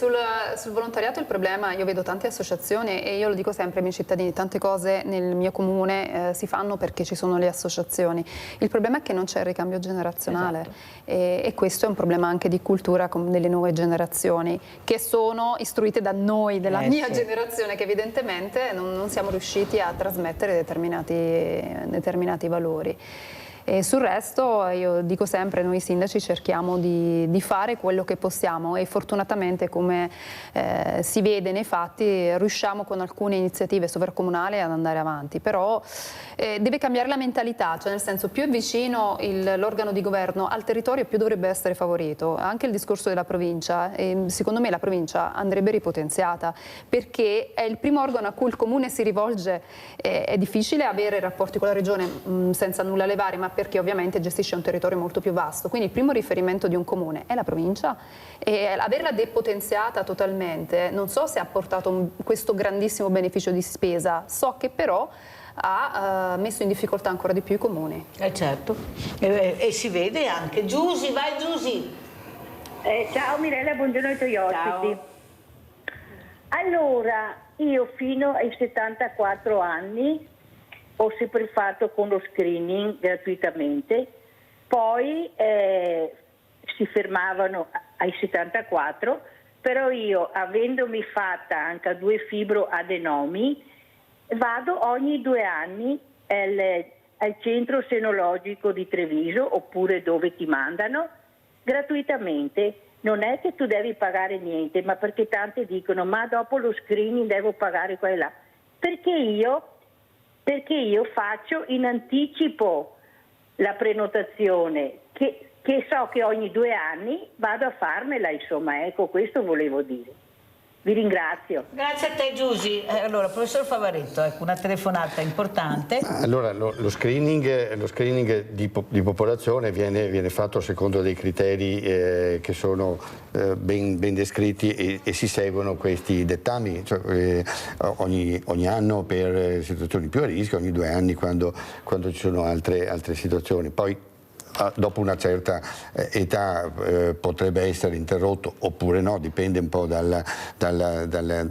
anche dal fatto di poterla sostenere lo screening, perché abbassando l'età, adesso è stata portata ai 45, ci sarà tutta una serie di casi in più, ecco, certo. E non sono così facilmente sostenibili con le strutture sia radiologiche sia di personale, ecco, perché lo screening è una cosa importante, non ci possono essere errori, vengono visti da 2 radiologi distinti, confidiamo nell'intelligenza artificiale, ma al momento viene vista da 2 radiologi perché ci vuole la conferma e viene accentrato tutto su Padova, per cui è un carico estremamente importante e però ecco, riesce anche a mantenere le cadenze giuste rispettando i tempi che sono appunto normalmente quella dell'anno. È uno sforzo enorme che poi diciamo porta i suoi frutti anche con il riscontro precoce di neoplasie e la cura che risulta più semplice. È un fiore all'occhiello e l'altro giorno il dottor Benazzi, direttore generale, diceva sì, la nostra provincia qui è quella che ha anche l'aspettativa di vita più alta in tutta Italia, per cui questo è anche un segno di buona di un lavoro fatto più bene. Donne che uomini. Questo Lo sì. dice la Mirella, più donne che uomini. Noi abbiamo il centenario, perciò sappiamo, andiamo anche. Perché l'uomo fa così fatica a fare prevenzione? Professor Favaretto, forse l'avevo già chiesto un'altra volta, però continuiamo a dirlo, perché dobbiamo noi portarli dal medico. Sono colpevole. Cioè, veramente, come mai, professore, questa prevenzione? Perché non è che non si possa dire non so, non conosco. Ecco, anche persone anche di un certo livello culturale, è un retaggio che non si riesce. Cosa dobbiamo fare per far capire che è più prevenzione, meno pannolone anche per l'uomo, visto che è il terrore del pannolone?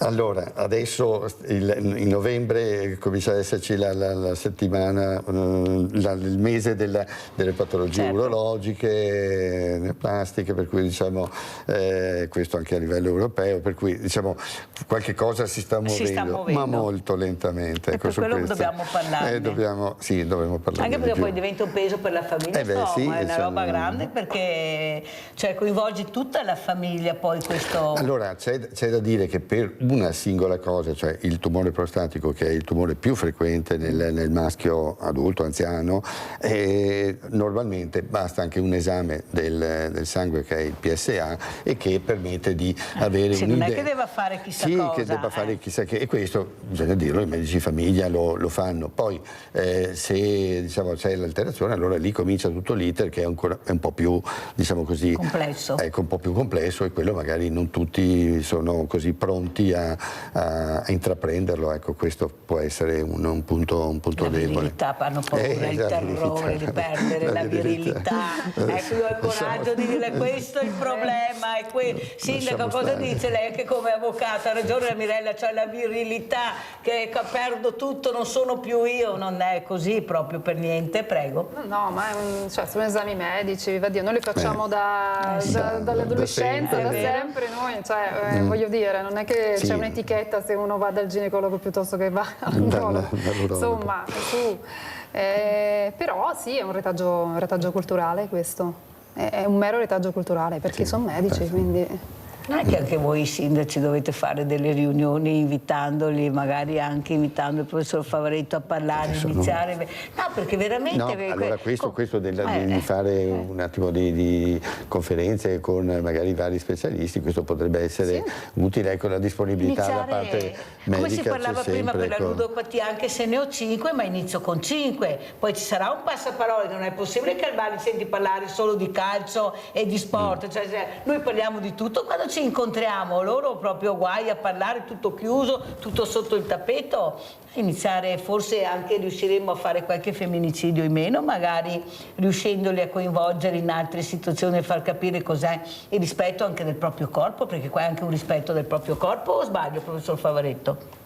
No, ha perfettamente ragione e bisogna pensarci, da parte medica c'è la disponibilità, certo. Voglio dire, una serata dove si danno un po' di notizie su uno specifico argomento e una platea che faccia qualche domanda è sempre un qualche cosa che migliora la conoscenza dei vari fenomeni, e poi specialisti il nostro ospedale ne ha certo. Quanti ne vuole, ecco, per cui diciamo è possibile farlo e credo che ci sia la disponibilità di ognuno per una serata. Anche perché poi anche voi, anche come dobbiamo ringraziare non solo il direttore Benazzi ma i direttori generali, addirittura si stanno spostando coi camper, vanno a trovare le persone nelle piazze, le avvicinano, perché hanno capito che sarà anche a profondo sud, ma qua abbiamo anche profondo nord, avvocato Golisciani, ma molto profondo nord, non è facile, l'abbiamo visto anche in occasione del vaccino, cosa è successo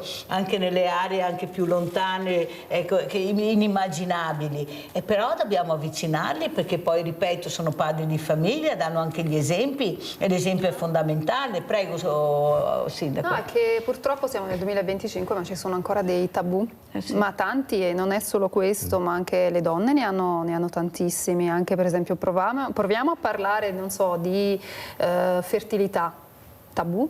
Cioè parla di procreazione medica assistita, cioè ce ne sono tanti di tabù e non si capisce perché ormai, cioè sono tutti argomenti da affrontare perché con non serietà. se ne parla, se ne parla poco. Sì.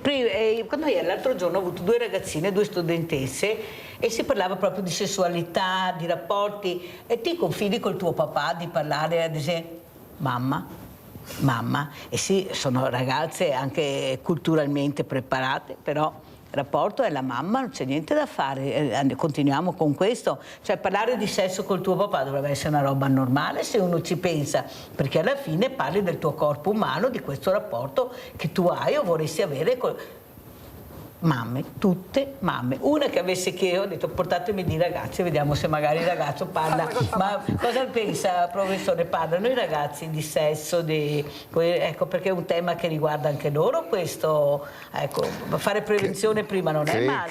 Credo di no, nel senso che diciamo, tendono ad informarsi quei vari diciamo, social, oppure diciamo, cioè il papà che dice al figlio la prostata infiammata, sai cos'è magari? Ecco, iniziare proprio a parlare. Anche. Questi ragazzi, io dico sempre, loro devono essere coinvolti, cioè se separano i ragazzi non sanno niente, alla fine dicono sì, forse abbiamo deciso, cioè coinvolgere di più proprio quella che è la famiglia, anche se non è più la famiglia tradizionale, ma bisognerà più iniziare a parlare. Questi ragazzi vanno fuori di testa, Guardate, questi ragazzi, io poi ci parlo con loro, guarda che non sono così proprio terribili come pensano, sono terribili perché hanno, come diceva il dottore, una rabbia dentro che non viene incanalata e tirata fuori nella maniera giusta. Questo è il problema che abbiamo e non riusciamo a capire, che dobbiamo intrigarli con qualcosa che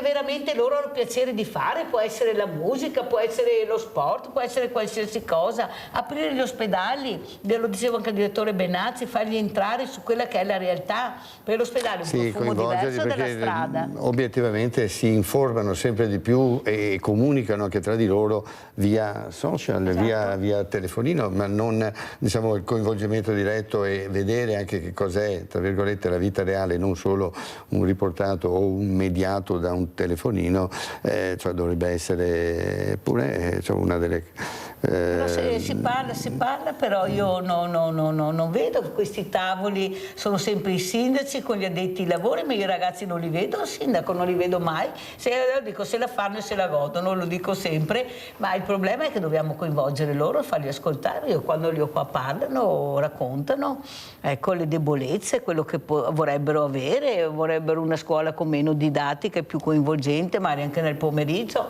Cioè, non possiamo dire che non sappiamo dove vogliono andare a parare. Comunque il tempo sta quasi terminando, io sono convinta che questi ragazzi ce la faranno, perché ne abbiamo tantissimi di bravi, ma veramente tanti, e sono veramente gli esempi, come ho detto questa mattina, quella ragazza che era seduta lei, che mi ha detto: sai Mirella, che ce la faremo, passetto alla volta, noi siamo ottimisti e riusciremo a cambiare ed avere il nostro futuro nelle nostre mani. È stato bellissimo, chi avrebbe mai vedo immaginato? che anche i giovani medici che si avvicinano, ad esempio frequentano sia come studenti di medicina o come specializzandi, nel caso nostro di oncologia, effettivamente però sono persone molto motivate, che hanno preparate, che hanno qualcosa dentro e che hanno voglia, e invece assolutamente sono all'altezza e sono veramente molto bravi e si danno anche da fare, ecco, si fanno coinvolgere dalle persone. Li premiate quando sono bravi, non nel premio nel senso della medaglia, siamo bravi qua, ma nel far capire loro che hai apprezzato il lavoro che hanno fatto. Beh, allora, per quello che posso fare io, stiamo cercando di entrare in sintonia con i ragazzi più giovani e poi cercare di tenerli stretti e per averli quando saranno Basta, abbiamo capito tutto. Grazie all'avvocato Stefania Golisciani, sindaco di Casale sul Sile, grazie al professor Adolfo Favaretto, direttore dell'oncologia medica all'ospedale Treviso ULS 2. Grazie. Adesso andiamo a pranzo con la proposta di Mirella. Bentornati anche oggi con Idea in Tavola. Oggi cercheremo di preparare assieme a voi un branzino con cozze e vongole in cartoccio. Il cartoccio è un metodo di cottura molto antico, risale ancora ai tempi dei Longobardi ed è un sistema di cottura molto interessante perché mantiene tutte le qualità e le proprietà dell'alimento che si va a cuocere.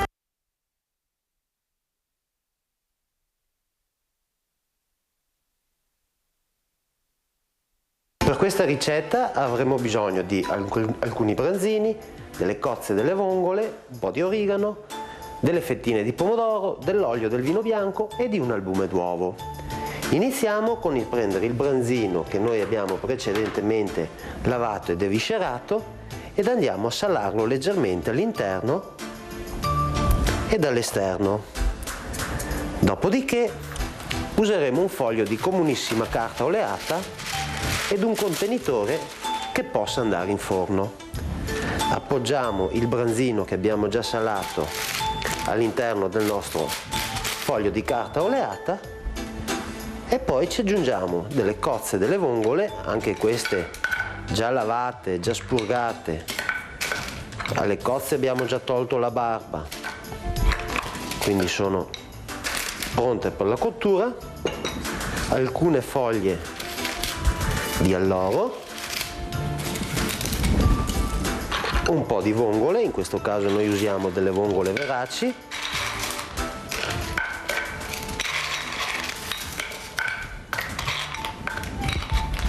andiamo ancora con un pizzichino di sale, non troppo perché i frutti di mare sono già saporiti per conto suo, una macinatina di pepe ed un bel filo di olio extravergine di oliva. Ecco qui. A questo punto prendiamo un pomodoro che abbiamo già lavato, lo tagliamo in rondelle abbastanza sottili che andremo ad appoggiare sopra il nostro branzino.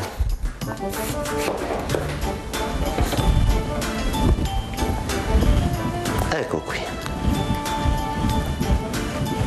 Le appoggiamo così e chiudiamo la prima parte con un bel goccio di vino bianco che ci aiuterà a creare vapore all'interno del cartoccio.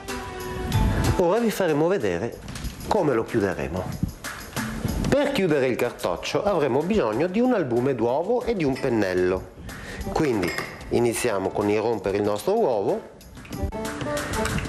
e con l'aiuto di un pennello andiamo a sporcare la fascia attorno della carta oleata, sia di questo foglio che ci servirà per tappare il sopra sia un pochino il foglio dove c'è già il pesce. La chiara d'uovo ci farà da collante e farà sì che tutto il vapore che si crea all'interno durante la cottura cuocia il branzino e mantenga dentro tutti i suoi sapori. Prima di chiudere ci mettiamo un pochino di origano ed un po' di prezzemolo. Ed ora andiamo a chiudere il nostro cartoccio. Appoggiamo così, facciamo combaciare un attimino le parti, poi iniziamo piano piano a rivoltarle, vedete? E le giriamo piano piano e andiamo a chiudere completamente il cartoccio. Ecco, abbiamo completamente chiuso il cartoccio. Per sicurezza gli diamo un'altra passatina sul bordo che abbiamo chiuso, in modo che appena esso vada in forno si salda, ed andiamo ad infornare il tutto ad una temperatura di 230-240 gradi per circa 20-25 minuti. Ecco, ci sono passati circa 30 minuti, 25-30 minuti, e noi abbiamo terminato la cottura del nostro cartoccio. Lo apriamo, controlliamo un attimino che sia a posto, proviamo ad aprirlo, vediamo che è ben cotto fino al centro, e quindi a me non resta altro che augurarvi un buon appetito in compagnia di questo piatto simpaticissimo.